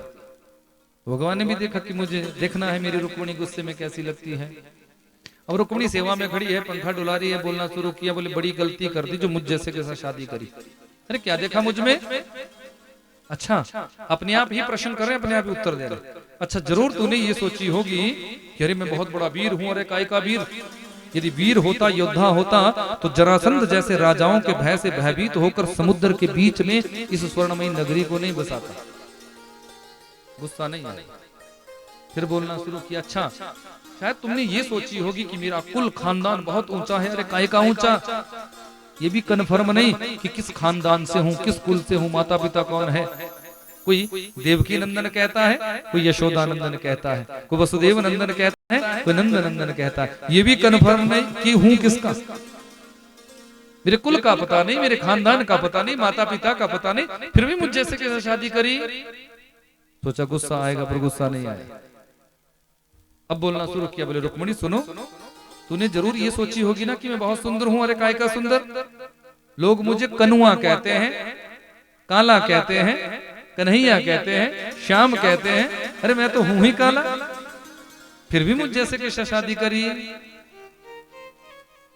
सुनो, यदि तुम कहो ना, देखो हम लोगों का जो झगड़ा होता है गृहस्थी का, उसमें कोई विशेष कारण नहीं होता। बिना कारण से हम सभी झगड़ते हैं, उनमें कोई विशेष लॉजिक नहीं होता। बस फालतू की बातों में हम सब झगड़ा करने लग जाते हैं। एक बार किसी की शादी हो गई, अब परिवार बहुत अच्छा था, कभी ऊंची आवाज में किसी से बात न की थी न सुनी थी। अब यहाँ ससुराल वाले ऐसे मिले कि यहाँ सब बड़ा बोले, ऊंची आवाज में बोलने वाले। अब आई, पतिदेव का स्वभाव था कि कहीं से भी आते थे जोर से चिल्लाते थे, देवी जी सुनती हो? दौड़कर बेचारी आती, जी स्वामी जी आज्ञा करें, आदेश करें। बोले जल्दी से भोजन ले आओ, नहीं तो करके चुप हो जाते थे। अब बेचारी बड़ी टेंशन में आ गई, नहीं तो पीट देंगे, नहीं तो मायके भेज देंगे, नहीं तो घर से बाहर कर देंगे, नहीं तो बेइज्जती कर देंगे, नहीं तो थप्पड़ मार देंगे, इनका क्या पता क्या करेंगे। अब रोज का यही नाटक। अब टेंशन हो गई बेचारी को कि रोज चिल्लाते हैं, रोज यही बोलते हैं कि ऐसा कर दो, नहीं तो आगे चुप हो जाते, कुछ बोलते नहीं, प्रश्न चिन्ह लगा देते हैं। बेचारी जब शादी हुई थी तो हट्टी कट्टी थी, ठीक। अब सूख कर कांटा हो गई 3 महीने में, क्योंकि चिंता तुम्हें चिता की ओर पहुंचा देती है और चिंतन तुम्हें ईश्वर की ओर पहुंचा देता है। जीवन में चिंता नहीं करनी, क्योंकि चिंता संसार की होती है और चिंतन मेरे सर्वेश्वर सरकार का होता है। तो चिंता करने से कुछ मिलेगा नहीं, चिंतन करने से तुम्हें ईश्वर जरूर मिलेगा। अब बेचारी को टेंशन हुई, सूख कर कांटा होगी। अब जो आस पड़ोस की थी, पड़ोस ने उन्होंने कहना शुरू किया, बोले क्या बात है, बड़ी टेंशन में रहती है, पति भी तेरा अच्छा है, परिवार भी तेरा अच्छा है, फिर भी ऐसी चिंतित क्या हो गया। बोले नहीं और तो सब ठीक है, पर बस पति से ही थोड़ा मैं टेंशन में रहती हूँ। पूछा क्या कर दिया ऐसा पति ने। बोले वैसे तो सब ठीक है, पर जब आते हैं तो चीख कर चिल्ला कर बोलते हैं कि देवी जी ऐसा कर दो, नहीं तो करके चुप हो जाते हैं। अब नहीं तो पीट देंगे, घर से बाहर कर देंगे, मायके भेज देंगे, अपमानित कर देंगे। अब क्या पता, बस इतनी सी बात। अब वो एक्सपीरियंस होल्डर थी सभी। जब 2-4 साल हो जाते हैं ना, तो सारा सर से लेकर पैर तक पूरा स्कैनिंग कर लेती हैं माताएं अपने पति देव का कि कितने पानी में है स्वामी जी। अब जो है बोला, बोले इतनी सी बात को लेकर तो टेंशन में है। अब दे दिया कानों में गुरु मंत्र। बोले कल जब आएंगे ना स्वामी जी, बस इस मंत्र का प्रयोग कर लेना, देख सारी उम्र का झंझट तेरा खत्म। अब वो भी खुश हो गए, मंत्र मिल गए। अब पतिदेव आए बेचारे थके हारे, जॉब करके आए, कहीं से नौकरी करके थके थे। सोचा घर में थोड़ा चिल्ला कर बोलूंगा, थोड़ा ऊंची आवाज में बोलूंगा, थकान भी कम होगी। अब आए और कहने लगे देवी जी सुनती हो। दौड़ कर आई बेचारी, जी स्वामी जी आज्ञा करें, आदेश करें। पूरे जल्दी से मुझे ठंडे पानी का गिलास पीने के लिए ले आओ, नहीं तो। अब रोज की तरह ऐसा ही बोला था, लेकिन आज तो गुरु मंत्र मिला था। अब देवी जी ने भी ऐसे की बाजू, ऐसे फिर रखी ऐसे। बोले नहीं तो क्या कर लोगे। स्वामी जी ने सोचा कि आज तो रूप कुछ और ही है। बोले नहीं तो अपने आप जाकर पी लूंगा। डर गए बेचारे। भक्त वत्सल भगवान ने की, बांके बिहारी लाल की। तो एक दूसरे को समझना यही गृहस्थी है। यदि एक दूसरे के भाव विचारों को आपने नहीं समझा तो गृहस्थी का क्या आनंद। यही गृहस्थी तुम्हें स्वर्ग जैसा सुख भी दे देती है और यही गृहस्थी तुम्हारे जीवन को नरक भी बना देती है, याद रखना। भक्तवत्सल भगवान की, बांके बिहारी लाल की। तो अब ब्रह्मास्त्र चलाया। बोले देखो बात बिगड़ी नहीं है, यदि तुम कहो तो आज ही मैं तुम्हारी बात शिशुपाल से चला दूंगा। शिशुपाल से तुम्हारी शादी करा दूं। ये कब बोल रहे हैं, जब 11 संतानें रुक्मणी से पैदा कर चुके हैं। रुक्मणी ने जब ये सुना है, शिशुपाल का नाम धड़ाम से नीचे गिर पड़ी है। भगवान ने देखा, अरे मैंने सोचा था मेरी रुक्मणी को गुस्सा आएगा, पर ये तो मूर्छित हो गई।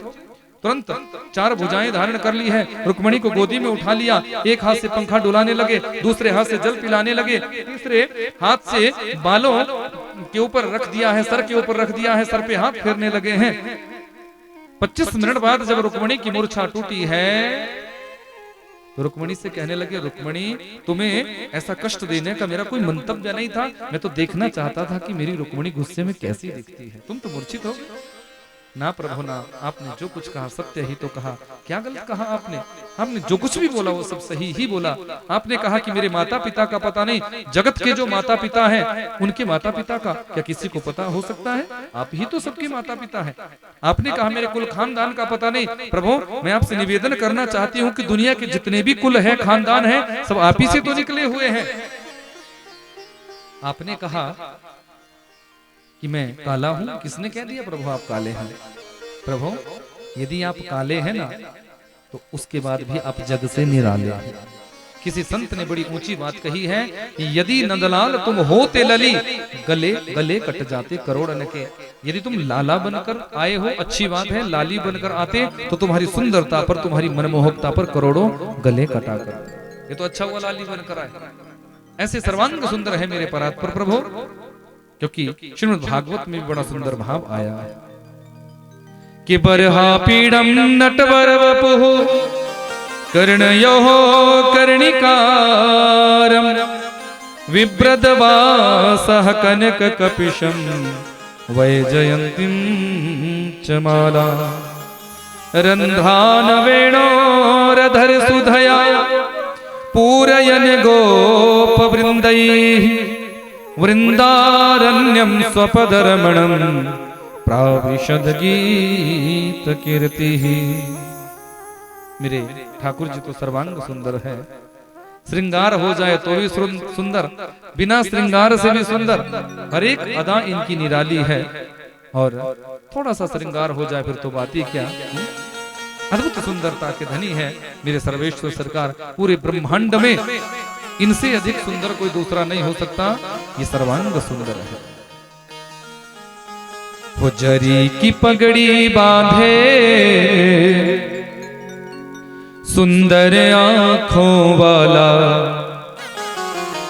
जरी की पगड़ी बांधे सुंदर आंखों वाला, कितना सुंदर लागे बिहारी, कितना लागे प्यारा। जरी की पगड़ी बांधे सुंदर आंखों वाला, जरी की पगड़ी बांधे सुंदर आँखों वाला, कितना सुंदर लागे बिहारी, कितना लागे प्यारा, कितना सुंदर लागे बिहारी, कितना लागे प्यारा। जरी की पगड़ी बांधे सुंदर आँखों वाला, जरी की पगड़ी बांधे सुंदर आँखों वाला, कितना सुंदर लागे बिहारी, कितना लागे प्यारा, कितना सुंदर लागे बिहारी, कितना हरि बोल।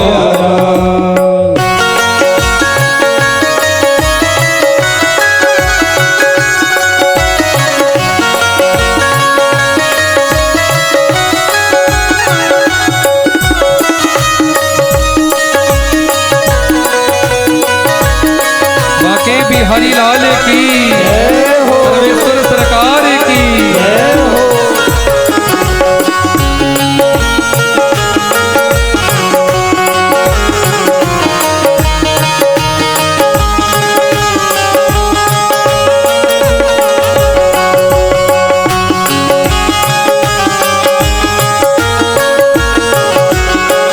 कानों में कुंडल साजे, सिर मोर मुकुट विराजे, कानों में कुंडल साजे, सिर मोर मुकुट विराजे, कानों में कुंडल साजे, सिर मोर मुकुट विराजे, कानों में कुंडल साजे, सिर मोर मुकुट विराजे। सखियां पगली होती जब जब होंठों पे वंशी बाजे, सखियां पगली होती जब जब होठों पे बंसी बाजे। है चंदा ये सांवरा, सारे हैं ग्वालबा, है चंदा ये सांवरा, सारे हैं ग्वालबा। कितना सुंदर लागे बिहारी, कितना लागे प्यारा, कितना सुंदर लागे बिहारी, कितना लागे प्यारा।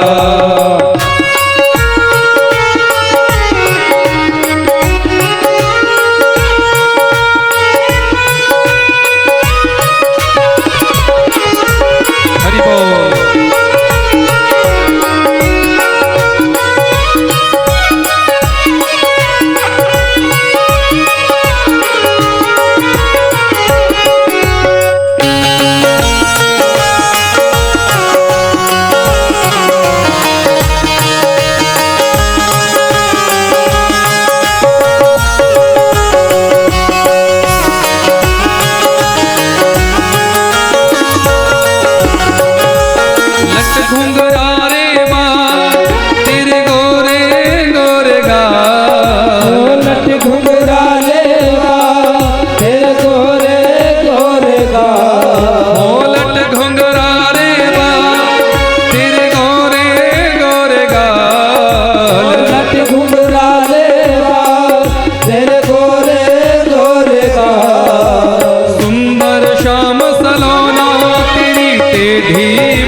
पीतांबर मतवाला, हवा में सर सर करता तेरा पीतांबर मतवाला। कितना सुंदर लागे बिहारी, कितना लागे प्यारा, कितना सुंदर लागे बिहारी, कितना लागे प्यारा।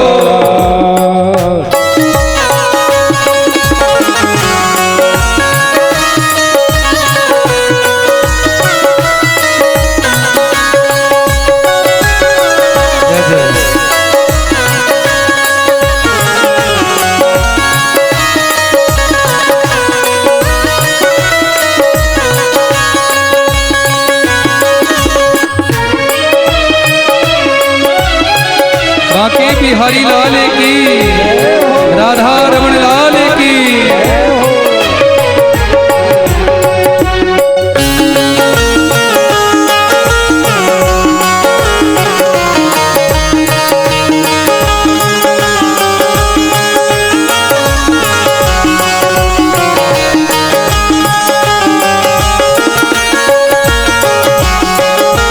जब जब वंशी बजाए तब मोर भी नाच नचाए, जब जब बंसी बजाए तब मोर भी नाच नचाए। तू जब जब वंशी बजाए तब मोर भी नाच नचाए।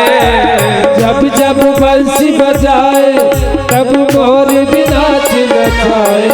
यमुना में लहरें उठती और कोयल भी कूकू गाए, यमुना में लहरें उठती और कोयल भी कूकू गाए। हाथों में कंगन पहने और गलबे जंती माँ, हाथों में कंगन पहने और गलबे जलती माँ। कितना सुंदर लागे बिहारी, कितना लागे प्यारा, कितना सुंदर लागे बिहारी, कितना लागे प्यारा। जरी की पगड़ी बांधे सुंदर आंखों वाला, जरी की पगड़ी बांधे सुंदर आंखों वाला। कितना सुंदर लागे बिहारी, कितना लागे प्यारा, कितना सुंदर लागे बिहारी, कितना लागे प्यारा। कितना सुंदर लागे बिहारी, कितना लागे प्यारा। कितना सुंदर लागे बिहारी, कितना लागे प्यारा। कितना सुंदर लागे बिहारी, कितना लागे प्यारा, कितना सुंदर लागे बिहारी, कितना लागे प्यारा। बोलिए बांके बिहारी लाल की जय। नंद नंदन सरकार की जय। कृष्ण कन्हैया लाल की जय। ऐसा सुंदर मनोभाव मेरे सर्वेश्वर सरकार की इस कथा का। आओ जरा मैं कथा को विश्राम अवस्था की ओर ले चलूं। मेरे सर्वेश्वर सरकार की ये कथा बड़ी अद्भुत है, इसको समझना बड़ी दूर की बात है। विद्या बताम भागवते परीक्षा, विद्वानों की परीक्षा ही भागवत में बताई है। उस चरित्र का हम दर्शन करें जिन सुदामा जी को दुनिया के कुछ लोग भिखमंगा समझते हैं। पर एक बात मैं आपको बताना चाहूंगा कि सुदामा जी कहीं भी भिखमंगे नहीं थे। संपूर्ण भागवत में कहीं भी एक भी ऐसा शब्द नहीं आया है जहां सुदामा जी को भिखमंगा कहा। गरीब होना अलग बात है, निर्धन होना अलग बात है। गरीब और निर्धन कोई भी हो सकता है, लेकिन दरिद्री होना बिल्कुल अलग बात है। गरीबी तो किसी के जीवन में भी आ सकती है। आज कोई संपन्न है, जरूरी नहीं 20 वर्षों के बाद भी वो संपन्न ही रहेगा। हो सकता है 20 वर्षों के बाद वो नितांत निर्धन हो जाए। और आज यदि कोई निर्धन है तो ये भी जरूरी नहीं कि 20 वर्षों के बाद वो भी निर्धन ही बना रहेगा। ना जाने उसके जीवन में कितनी संपन्नता आ जाए। बहुत से लोगों को आपने देखा होगा, क्योंकि किसी का भाग्य कब बदल जाए कुछ कहा नहीं जा सकता। कब भाग्य में परिवर्तन आ जाए कुछ कहा नहीं जा सकता। इसलिए कभी अभिमान मत करो, यदि धन अधिक है तो भी अभिमान मत करो, और यदि निर्धनता जीवन में है तो भी इसका दुख कभी मत करो। भगवान की जब कृपा होगी तुम्हारी पात्रता के अनुसार ईश्वर तुम्हें जरूर देंगे, जरूर देंगे। सुदामा जी के लिए श्रीमद् भागवत में बड़े ऊंचे ऊंचे संबोधन लगाए हैं कि कृष्णस्यासीद सखा कश्चिद ब्राह्मणो ब्रह्मवित्तमः विरक्त इंद्रियार्थेषु प्रशांतात्मा जितेन्द्रियः। सुदामा जी के लिए बड़े ऊंचे ऊंचे संबोधन लगाए गए हैं बंधुओं। कृष्णस्यासीद सखा कश्चिद ब्राह्मणो ब्रह्मवित्तमः, नितांत निर्धन है, नितांत गरीब है, पर दरिद्री नहीं है। दरिद्रो यस्तु असंतुष्टो, बंधुओं दरिद्री तो वो है जो असंतोषी है।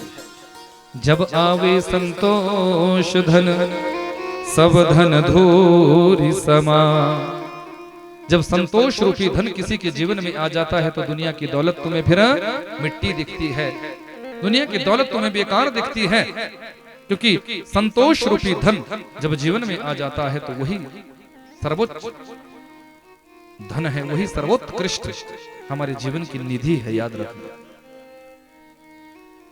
सुदामा जी की पत्नी का नाम है सुशीला।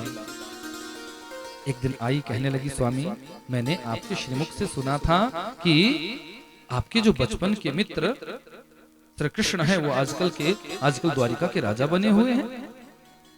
अरे देवी तूने तो बड़ी चौखी याद दिला दी। मित्र क्या, हम तो एक ही गुरुकुल में पढ़े, एक ही गुरुदेव से हमने शिक्षा दीक्षा ग्रहण करी, एक साथ हम पले बड़े, एक साथ हम रहे।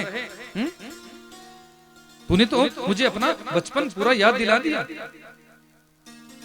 स्वामी एक बात पूछूं, एक ही गुरुकुल में आप पढ़े, एक ही गुरु से आपने शिक्षा दीक्षा ग्रहण करी, आपके मित्र इतनी बड़ी स्वर्णमयी द्वारिका के राजा बन गए और आप।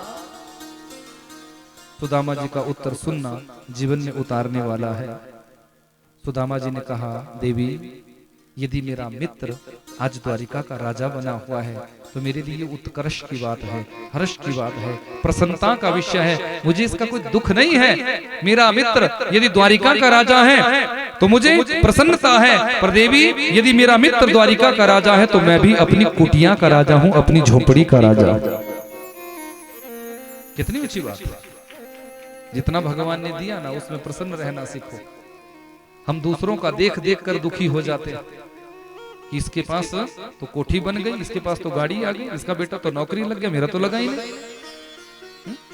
यही हमारे दुख का मूल कारण होता है। हम दूसरों को देखकर अपने अंदर कमियां खोजने लग जाते हैं, अपने परिवार के अंदर कमियां खोजने लग जाते हैं, पर कहीं ना कहीं हम ये भूल जाते हैं कि जितनी जिसकी पात्रता होती है भगवान उसको उतना ही तो देंगे। तुम्हारी पात्रता जिस दिन बढ़ेगी भगवान तुम्हें भी देंगे, क्योंकि भगवान की नजरों में समदृष्टि है, समभाव है, वो सबको देते हैं। पर हाँ सामने वाले की पात्रता तो होनी चाहिए। वर्षा जब होती है कोई लोटा बाहर रख देता है, कोई बाल्टी बाहर रख देता है, कोई टब बाहर रख देता है, कोई भिगोना बाहर रख देता है। वर्षा के बाद लोटे वाले का लोटा भर गया, बाल्टी वाले की बाल्टी भर गई, टब वाले का टब भर गया, भिगोने वाले का भिगोना भर गया। अब यदि लोटे वाला ये कहने लग जाए कि सामने वाले की बाल्टी क्यों भरी, मेरा लोटा ही क्यों भरा, तो रखने वाले की गलती है या बरसाने वाले की? बोलो जरा, किसकी गलती है? रखने वाले की गलती है। भैया जैसा तुम पात्र रखोगे, जितनी तुम्हारी पात्रता होगी ईश्वर तुम्हें उतना ही तो देंगे। अपनी पात्रता को बढ़ाओ, अपने आप तुम्हारे जीवन में सब कुछ बढ़ने लग जाएगा। पर हम अपनी पात्रता को नहीं देखते, हम आवश्यकता से अधिक लेना चाहते हैं और यही हमारे दुख का मूल कारण होता है। और सुदामा जी कहने लगे यदि मेरा मित्र द्वारिका का राजा है तो मैं भी अपने झोंपड़ी का राजा हूं, देवी अपनी कुटिया का राजा। सुशीला समझ गई मांगने की दृष्टि से भेजूंगी ना, ये कभी जाने वाले नहीं, इसलिए थोड़ा सा बात को बदला है। समझी यदि जाएंगे नहीं तो हमारे घर की परिस्थिति कैसे देखेंगे। स्वामी आपका मन नहीं होता अपने मित्र से मिलने का? देवी मन तो खूब होता है, फिर क्यों नहीं जाते? बोले कैसे जा सकता हूँ, शास्त्र कहते हैं, धर्म ग्रंथ कहते हैं कि बहन बेटी के यहाँ, गुरु के यहाँ और मित्र के यहाँ कभी खाली हाथ नहीं जाना चाहिए। घर में तो अन्न का एक दाना भी नहीं है, खाली हाथ कैसे जा सकता है? अच्छा स्वामी, आप जाने की तैयारी बनाओ, मैं व्यवस्था करती हूँ। दौड़ी है या चित्त चतुरान मुश्किल, 4-5 घरों से एक एक चिड़वा, एक एक मुट्ठी चावल लेकर आई है। कोई लंबे चावल, कोई छोटे चावल, कोई श्याम चावल, कोई श्वेत चावल, कोई लाल चावल, कोई काले चावल, अलग अलग चावलों को मांग कर लाई है। एक पोटली में उन चावलों को बांधा है। स्वामी, मेरी ये छोटी सी भेंट आप अपने मित्र तक जरूर पहुंचाना, भूलना मत। हाँ हाँ देवी, पर तू भी खूब भजन करना। निकले हैं सुदामा जी कि भूख लगती है, प्यास लगती है, जिंदगी अब उदास लगती है। कैसे आऊं रे द्वारिका तेरी, हर आश भी अब निराश लगती है। शरीर का धर्म है भूख लगना, प्यास लगना, लेकिन मन तो कह रहा है कि ठाकुर जी के पास पहुंच जाऊं, पर पहुंचे कैसे? चल रहे हैं, बीच में नदी आई। मेरे गोविंद अपने आप केवट बनकर सुदामा जी को नदी से पार करा देते हैं। मान में रूठ गए हैं, मुझे नहीं आना तेरी द्वारिका, 6 महीने चलते चलते हो गए, और ये केवट भैया कह रहा है कि 6 महीने अभी और लगेंगे। वहीं आधी धोती नीचे बिछाई, आधी धोती ऊपर ओढ़ी और नदी के किनारे सो गए हैं। मेरे परात्पर प्रभु का हृदय पिघल आया। अरे मेरा मित्र, मेरा भक्त सुदामा तो रूठ गया। और तुरंत जैसे ही सुदामा जी की प्रातः आंख खुली तो सुदामा जी अपने आप को स्वर्णमयी नगरी में पाया है।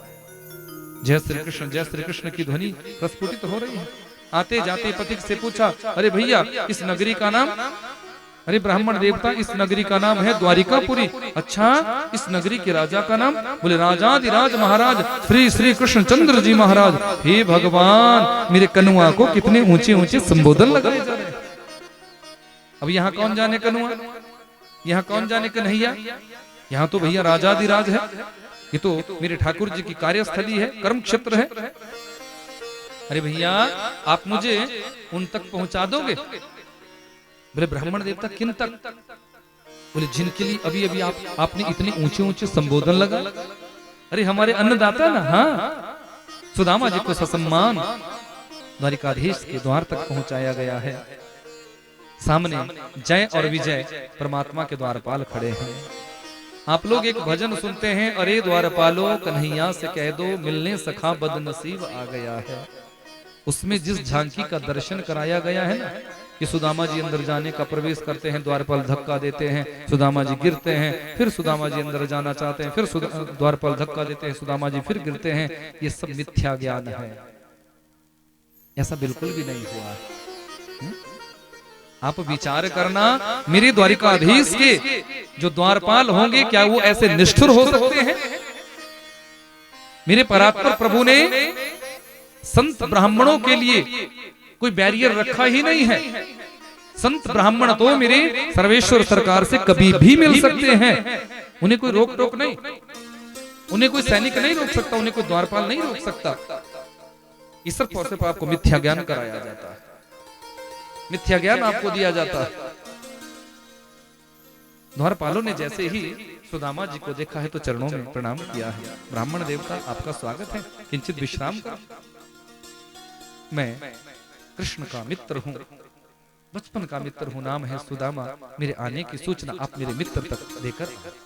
द्वारपालों ने कहा, अभी हमारे अन्नदाता विश्रामावस्था में हैं, आप यहीं विश्राम करें, हम अतिशीघ्र आपके आने की सूचना अपने प्राणनाथ को, अन्नदाता को देकर आते हैं। दौड़े हैं द्वारपाल, चौरस खेल रहे थे, चौपड़ खेल रहे थे अपनी पट्ट महिषियों के साथ। मेरे द्वारिकाधीश प्रणाम किया है, अन्नदाता यदि आपके विश्रामावस्था में हमने कोई विघ्न पैदा किया हो तो क्षमा चाहते हैं, पर परिस्थिति ही कुछ ऐसी बनी, अपने आप को रोक नहीं पाए। हमारा इतना जीवन हो गया आपके द्वार पर सेवा करते करते, आपके द्वार पर सेवा करते करते, पर आज तक हमने अपने जीवन में ऐसा ब्राह्मण आज से पहले नहीं देखा। कि शीश पगा न झगा तन पे, प्रभु जाने को आही बसो के ही ग्रामा। धोती फटी सिलटी दुपटी, पाँव उपा नहीं की नहीं श्यामा, द्वार खड़्यो दुज दुर्बल एक, रहियो चकिसो वसुधा अभिराम। पूछत दीन दयालु को धाम, बताब तो आपन नाम सुदामा। द्वारपाल वर्णन करते करते रो पड़े हैं। द्वारिकाधीश धोती फटी सी, ऐसे शरीर पर एक धोती पहनी हुई है, वो भी 20 जगह से फटी हुई है। सर छुपाने के लिए कोई टोपी नहीं है, चरणों में पहनने के लिए कोई जूता चप्पल खड़ाओ नहीं है, हाथों में जो छटी ले रखी है कमजोरी के कारण वो भी थर थर कांप रही है। मस्तिष्क से दिव्य तेज झलक रहा है और अपना नाम सुदामा बता रहा है और आपसे मिलने की याचना कर रहा है। अपने आप को आपके बचपन का मित्र कह रहा है। सुदामा नाम जैसे ही मेरे प्रभु के कानों में गया है, भगवान दौड़ पड़े हैं। क्या सच में मेरे सुदामा आ गए? क्या सच में मेरा सुदामा आ गया? क्या सच में मेरा सुदामा आ गया? दौड़े हैं भगवान। पीताम्बर धरती पर गिर पड़ा है, नंगे पांव 7 ड्योढ़ियों को पार करते हैं। पट्ट महिषियां पीछे दौड़ पड़ी हैं, मंत्री संतरी खंत्री सब पीछे दौड़े हैं। द्वार पर ऐसा आज कौन आ गया जिसको लेने के लिए द्वारिकाधीश नंगे पांव ही दौड़ पड़े? सुदामा जी के पास पहुंचे हैं, तुरंत अपने बाहुपाश में सुदामा जी को बांध लिया है, हृदय से लगा लिया। चेहरे को देखते हैं, मुख दर्शन करते हैं, फिर हृदय से लगाते हैं, फिर मुख दर्शन करते हैं, फिर हृदय से लगाते हैं। अरे मित्र, आज तक कहाँ रहे? मैं कब से तेरी प्रतीक्षा कर रहा था, कब से तेरी प्रतीक्षा में मैं रोज तेरी याद करता था कि मेरा सुदामा कब आएगा, मेरा सुदामा कब आएगा। तूने बड़ी देर कर दी मित्र, बड़ी देर कर दी मित्र। ससम्मान सुदामा जी को अपने अंतःपुर में प्रवेश कराया है। स्वर्णमय सिंहासन पर आज सुदामा जी को विराजमान कराया और अपने आप प्रभु सुदामा जी के चरणों में बैठे। सुदामा जी कहने लगे, अरे अरे अरे अरे कनुआ सुन भैया, तू यहाँ का राजाधिराज है, तू राजाधिराज है, यहाँ का द्वारिकाधीश है तू यहाँ पर। अरे भैया तू मेरे चरणों में बैठ रहा है, कहीं तेरी मर्यादा टूट ना जाए, कहीं तेरा गौरव कम ना हो जाए, कहीं तेरी महिमा कम ना हो जाए। मेरे द्वारिकाधीश का उत्तर सुनना जीवन में उतारने वाला है। मेरे गोविंद कहने लगे, अरे मित्र, तुझ जैसे तपस्वी, तुझ जैसे साधक संत के चरणों में बैठकर, तुझ जैसे श्रेष्ठ भजनानंदी ब्राह्मण के चरणों में बैठकर मेरा तेज कम नहीं होगा, मेरा पुण्य कम नहीं होगा, मेरा गौरव कम नहीं होगा, मेरी महिमा कम नहीं होगी। मेरी महिमा, मेरा गौरव, मेरा तेज पुण्य और ज्यादा बढ़ जाएगा, और ज्यादा बढ़ जाएगा। यह है मेरे राष्ट्र का गौरव।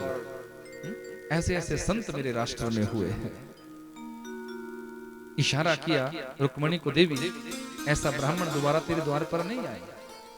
रुक्मणी दौड़ी है, दौड़ी है, स्वर्णमय पात्र में जल लेकर आई है। भगवान नीचे बैठे हुए हैं, सुदामा जी के चरणों में, चरणों को हाथों में लिया है। जैसे ही चरणों की परिस्थिति देखी है, विवाहियां फटी हुई देखी, कांटे चुभे हुए देखे, आज मेरे करुणा निधान रो पड़े हैं। आंखों से अविरल धार बहने लगी है, अश्रुपात होने लगा है कि देखी सुदामा की दीन दशा, करुणा करके करुणा निधि रोए, पानी परात को हाथ छू नहीं, नैनन के जल सो पग धोए। मेरे गोविंद रो पड़े हैं, अविरल धार मेरे गोविंद के आंखों से बहने लगी है।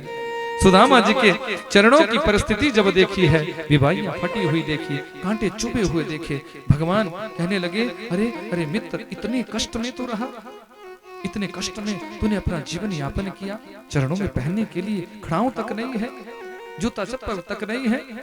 कितना कष्ट मेरे मित्र ने अपने जीवन में सहन किया होगा। जल की जरूरत नहीं पड़ी है, रुक्मणी तो खड़ी है कि द्वारिकाधीश इशारा करेंगे तो मैं थोड़ा जल गिराऊं, लेकिन मेरे गोविंद ने अपने अश्रु बिंदुओं से ही सुदामा जी के चरणों का प्रक्षालन करा दिया है। जितने भी मंत्री संतरी खड़े थे, पटरानियां खड़ी थी, सबको बड़ा आश्चर्य हो रहा है कि द्वारिकाधीश आज ऐसे रो रहे हैं। विषम से विषम परिस्थिति पड़ने पर भी कभी किसी ने भगवान को कभी किसी ने रोते हुए नहीं देखा था।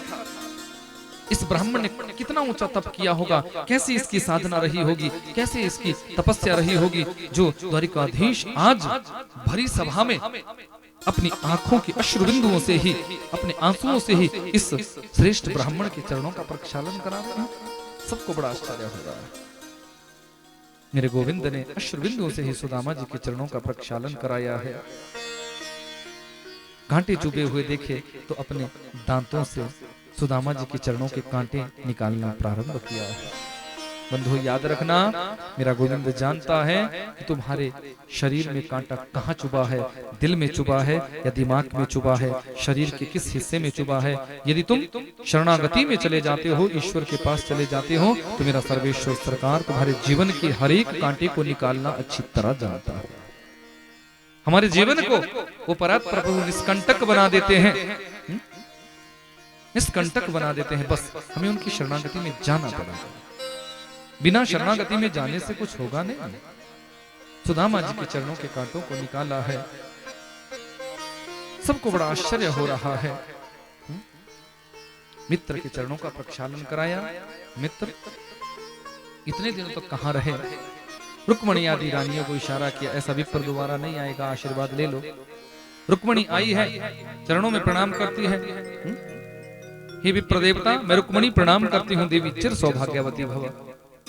मैं जामवती प्रणाम करती हूँ, देवी चिर सौभाग्यवती भव। मैं सत्यभामा प्रणाम करती हूँ, देवी चिर सौभाग्यवती भव। मैं कालिंदी प्रणाम करती हूँ, देवी चिर सौभाग्यवती भव। मैं मित्रवृंदा प्रणाम करती हूँ, देवी चिर सौभाग्यवती भव। मैं नागनजीती प्रणाम करती हूँ, देवी चिर सौभाग्यवती भव। मैं भद्रा प्रणाम करती हूँ, देवी चिर सौभाग्यवती भव। मैं लक्ष्मणा प्रणाम करती हूँ, देवी चिर सौभाग्यवती भव। जब 100-150 रानियां आशीर्वाद लेकर चली गई, अब दुबले पतले ब्राह्मण कब तक आशीर्वाद देते। अब आशीर्वाद में भी भव भव भव ही होने लगे। अरे कनुआ, कान ऊपर करना जरा। अरे मित्र कह दो ना, क्या कहना है। बोले ना भैया ना, इस भीड़ में मुझे बड़ा संकोच हो रहा है, थोड़ा सा ऊपर कान कर ले। अरे संकोच काहे का भैया, ये सब अपनी है। अरे वही तो मैं जानना चाहता हूँ, ये सब अपनी है। हाँ, अरे कितनी है। और बोले पूरे 16,108 है। आशीर्वाद देते जाओ, आशीर्वाद देते जाओ। अरे भैया खूब आशीर्वाद। मैं तो समझ बैठा था कहीं पड़ोसियों को भी बुला ले। ये सब तेरी ही है। बोले हाँ हाँ मित्र, सब मेरी है। अरे भैया इतनों को आशीर्वाद दूंगा तो 6 महीने तो आशीर्वाद देने में ही बीत जाएंगे, और वहां मेरी ब्राह्मणी अकेली है। सुन, तू ही मेरे चरणों में प्रणाम कर लेना। तुम्हें आशीर्वाद दे दूंगा तो तुम्हारे पूरे परिवार को आशीर्वाद मिल जाएगा। ये मेरे राष्ट्र का गौरव है, ये मेरे देश का गौरव है कि ऐसे ऐसे संत, ऐसे ऐसे भजनानंदी साधक तपस्वी संत इस राष्ट्र में हुए हैं कि जो साक्षात द्वारिकाधीश को भी आशीर्वाद देने तक की क्षमता रखते हैं। उनके अंदर इतना तेज पुण्य है। आशीर्वाद हुआ। मित्र एक बात बताओ, भाभी जी ने मोको का भेजा। अरे ऐसी भीड़ में ऐसी बात कोई पूछे भैया। तो सुदामा बात को टालने लगे। देखो हम गुरुकुल में कैसे रहते थे, गुरुकुल में कितना आनंद हमारे रहता था। बोले वो तो सब बात ठीक है, पर एक बात बता कि हमारी भाभी ने मोको का भेजा। अरे कनुआ देख, एक बार हमें गुरु माता ने कहाँ भेज दिया था, लकड़ी लाने के लिए। अरे गुरुजी हमसे कितना स्नेह करते थे। अरे वो सब ठीक है सुदामा, पर हमारी भाभी ने मोको कहाँ भेजा है। समझ गए कि सुदामा आज भी गलती करने वाला है, पर मैं अब ये गलती सुदामा जी को करने नहीं दूंगा। जबरदस्ती उसको छुपा रहे हैं। विचार करते हैं सुदामा जी की कच्चे चावल जब ये रानियां देखेंगी तो क्या सोचेंगी कि ऐसा मित्र जिसके यहाँ लाने के लिए भी कुछ नहीं था, भेंट स्वरूप लाने के लिए भी कुछ नहीं था, 4-5 घरों से चावल मांग कर लाया है। तो उस पोटली को छुपाना चाहा, पर मेरे द्वारिकाधीश ने उस पोटली को खींचा है और जैसे ही खोला है, जब 4-5 घरों के अलग अलग चावलों को देखा है तो मेरे करुणा निधान रो पड़े हैं। सुदामा तुम कितने संपन्न हो, कितने सुखी हो, इन चावलों को देखकर मैं जान सकता हूं। पर मित्र आज के बाद तेरे जीवन में मैं निर्धनता नहीं रहने दूंगा, गरीबी नहीं रहने दूंगा। बस भोग लिया तैने जितना कष्ट भोगना था, आज के बाद तो तेरा जीवन सुख ही सुख से परिपूर्ण हो जाएगा। पहली मुट्ठी उठाई है, मुख में डाली है, कह दिया अनेन जाओ, धरती के एक छत्र सम्राट का जो सुख है सुदामा तेरी झोली में डालता हूँ। दूसरी मुट्ठी उठाई है, मुख में डाली, कह दिया जाओ, स्वर्ग के राजा इंद्र का जो सुख है सुदामा तेरी झोली में। तीसरी मुट्ठी उठाकर त्रिलोकी का सुख ही देने लगे थे, रुक्मणी जी आगे बढ़ी है और तुरंत हाथ पकड़ लो, खाने नहीं दिया, इशारे इशारे में कह भी दिया, स्वामी चावल कच्चे हैं, अधिक खाएंगे तो पेट में दर्द हो जाएगा। बड़े बरस रहे हो इस ब्राह्मण पर, क्या बात है, सब कुछ इस ब्राह्मण देवता को दे दोगे तो हम 16,108 है, कहाँ जाएंगे, हमें कहाँ रखोगे। प्रभु को भी लगा कि रुक्मणी को शायद मेरी पट्ट महिषी बनने का अभिमान हो गया, तो भगवान ने भी इशारे इशारे में कह दिया, बोले रुक्मणी अभिमान हो गया ना, सुन, यदि तू मेरी पट्ट महिषी बनी है, मेरी पटरानी बनी है, तो इसमें भी एक ब्राह्मण देवता का ही आशीर्वाद है। यदि वो ब्राह्मण देवता तेरे लिखे हुए प्रेम पत्र को मुझ तक नहीं पहुंचाता तो क्या तू आज मेरी पटरानी होती। धन्यवाद कर इन ब्राह्मणों का, जिनकी कृपा से तू मेरी पटरानी बनी है। वाल्मीकि रामायण में तो प्रभु श्री राम ने बड़ा ऊंचा सम्मान दे दिया है कि विप्र प्रसादात धरणी धरोहम, विप्र प्रसादात कमलावरोहम, विप्र प्रसादात अजितो जितोहम, विप्र प्रसादात मम नाम राम। विप्र प्रसादात धरणी धरोहम, यदि मैं इस पृथ्वी का वहन करता हूं तो इन ब्राह्मणों के आशीर्वाद से। विप्र प्रसादात अजितो जितोहम, यदि मैं अजय हूं, मुझे युद्ध में कोई जीत नहीं सकता, इन ब्राह्मणों के आशीर्वाद से। यदि मैं राम बनता हूं, यदि मैं कृष्ण बनता हूं, तो वो भी इन ब्राह्मणों के आशीर्वाद से, क्योंकि नामकरण मेरा ये ब्राह्मण देवता ही तो करते। भक्तवत्सल भगवान की दुनिया के जितने भी संत ब्राह्मण हैं उनको प्रणाम किया है। बंधु याद रखना, जीवन में कभी किसी संत ब्राह्मण का अपमान मत करना। भगवान ने सामने किसी के कुछ नहीं दिया और गुप्त रूप से सारे सुख सुदामा जी को दे दिए, सारे सुख सुदामा जी की झोली में डाल दिए। जिस फटी धोती को पहनकर आए थे उसी फटी धोती में सुदामा जी वापस भी गए हैं। यह देने का क्रम, किसी को पता ना चले, फिर भी अपने मित्र को सब कुछ दे दिया है। यह मित्रता का दर्शन। भक्तवत्सल भगवान की जीवन में कभी भी किसी संत ब्राह्मण का अपमान मत करना, क्योंकि यही गलती यदुवंशियों के बालकों से हुई थी। यदुवंशियों के बालक इतने उच्छृंखल हो गए थे कि संत ब्राह्मणों का अपमान कर दिया।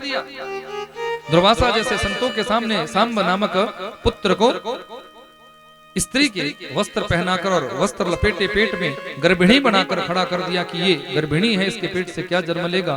क्रोध आ गया संतों को और शाप दे दिया, जाओ मूसलम कुलनाशलम, इसके पेट से जो निकलेगा वो संपूर्ण यदुकुल का नाश करने वाला होगा। भयभीत हुए, मूसल नीचे गिरा है, उग्रसेन के पास लेकर गए। उन्होंने कहा कि इस मूसल को नष्ट कर दो।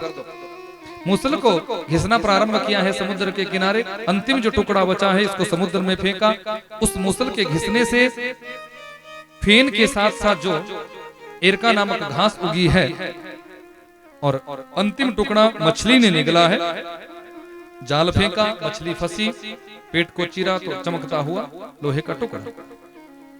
उसी लोहे के टुकड़े को जरा नामक व्याध ने अपने बाण की नोक पर लगाया, इससे कोई शिकार करूंगा। यहाँ यदुवंशियों की बुद्धि भ्रष्ट हुई है, मदिरा का पान किया और आपस में ही युद्ध करने लगे।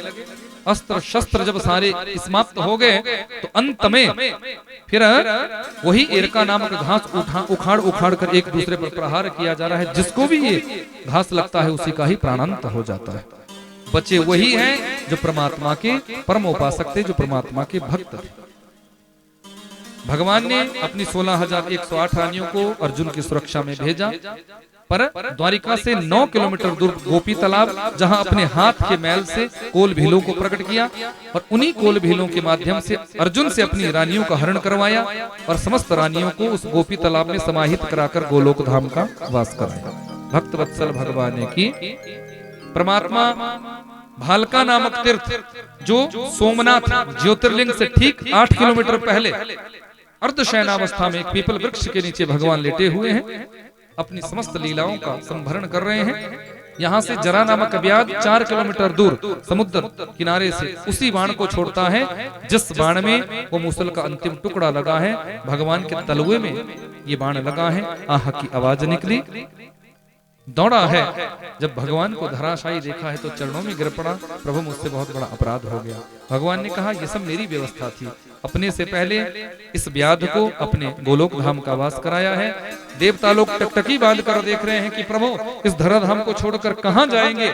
उसी समय एक दिव्य ज्योति भगवान के हृदय कमल से निकली है और वही दिव्य ज्योति श्रीमद् भागवत में समाहित हो गई है। बोली भागवत भगवान की जय।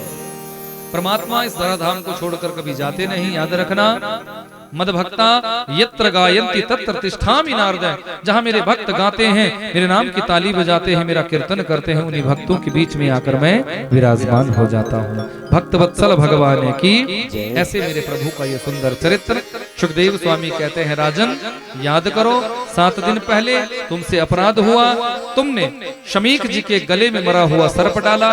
शमीक जी के पुत्र श्रृंगी ने तुम्हें 7वें दिन मरने का शाप दिया कि इति लंघित मर्यादा तक्षकः सप्तमे हनि दक्षति स्म कुलांगारः चोदितो में ततद्रुहम्।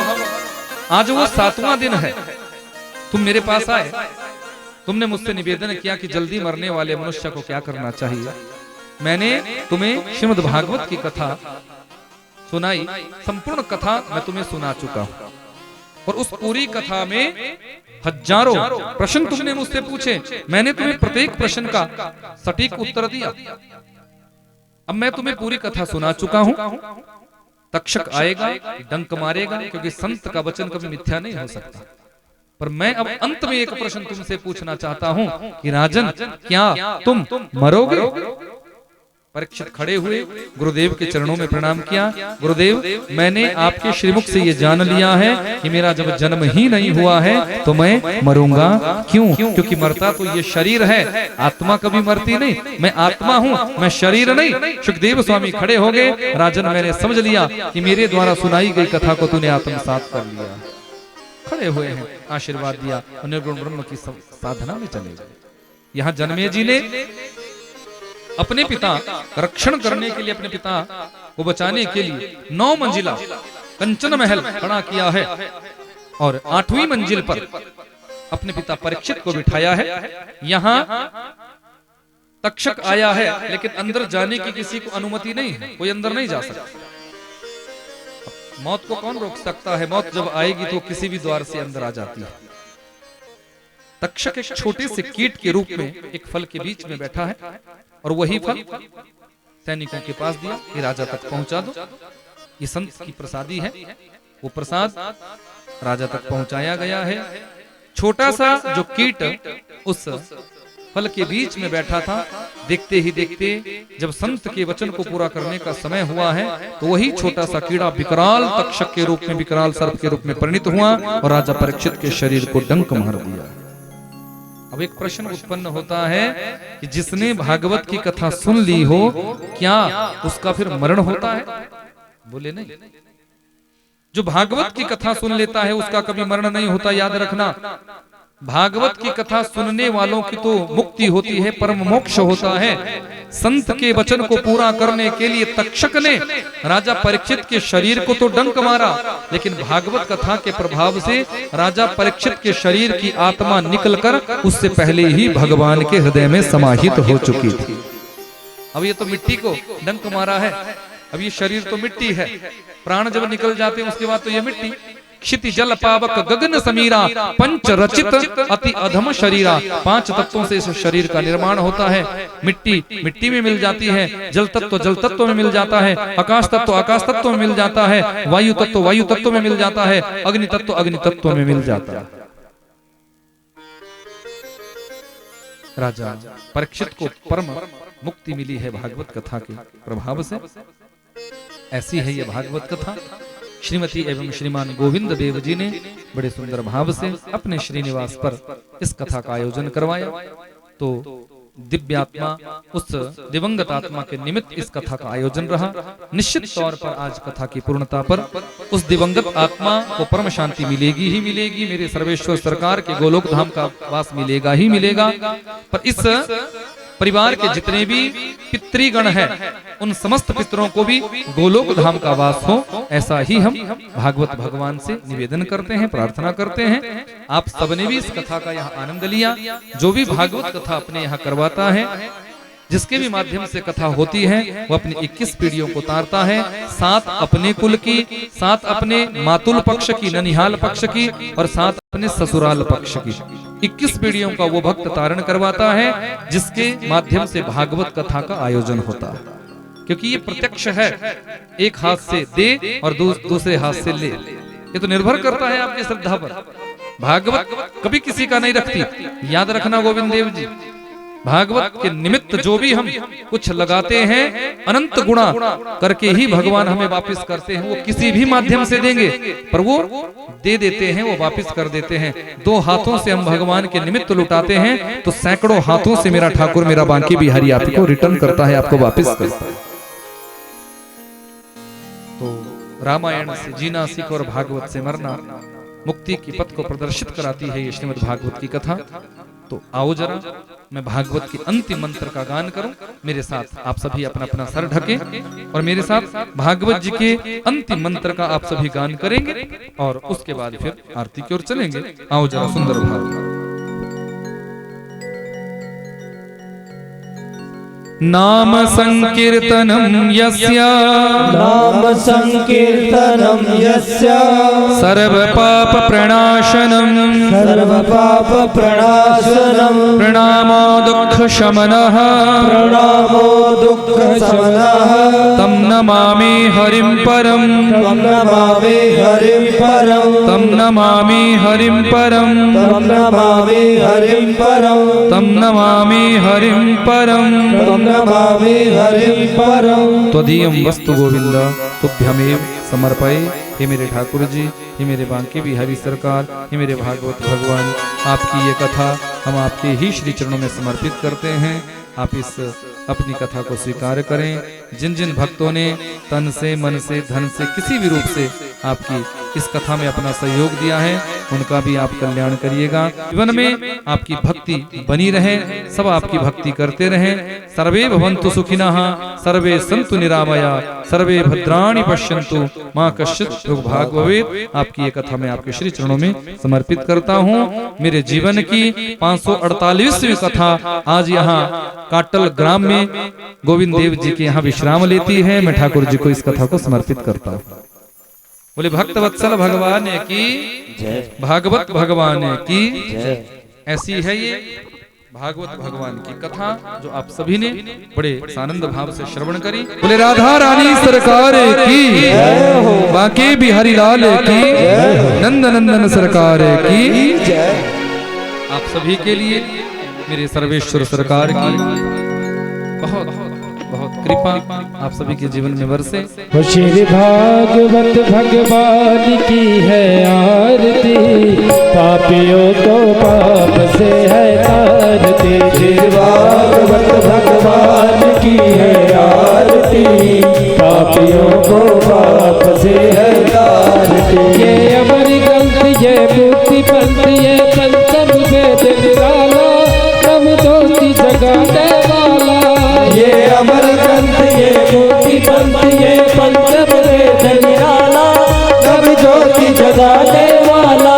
हरिनाम यही, हरिनाम यही, हरिनाम यही, हरिधाम यही, जग के मंगल के आरती, पापियों को पाप से है तारती। श्री भागवत भगवान की है आरती, पापियों को पाप से है तारती। ये शांति गीत पावन पुनीत, पापों को मिटाने वाला, हरि दर्श कराने वाला। ये शांति गीत पावन पुनीत, पापों को मिटाने वाला, हरि दर्श कराने वाला। ये सुख करनी, ये दुख हरनी, ये सुख करनी, ये दुख हरनी। श्री मधुसूदन के आरती, पापियों को पाप से है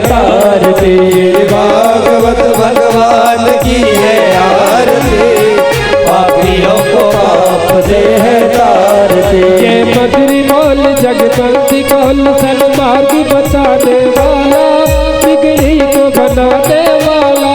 ये मधुर बोल जनवंत खोल सन्मार्ग बताने वाला, बिगड़ी को बनाने वाला। श्री राम यही घनश्याम यही, श्री राम यही घनश्याम यही, श्री राम यही घनश्याम यही, श्री राम यही घनश्याम यही।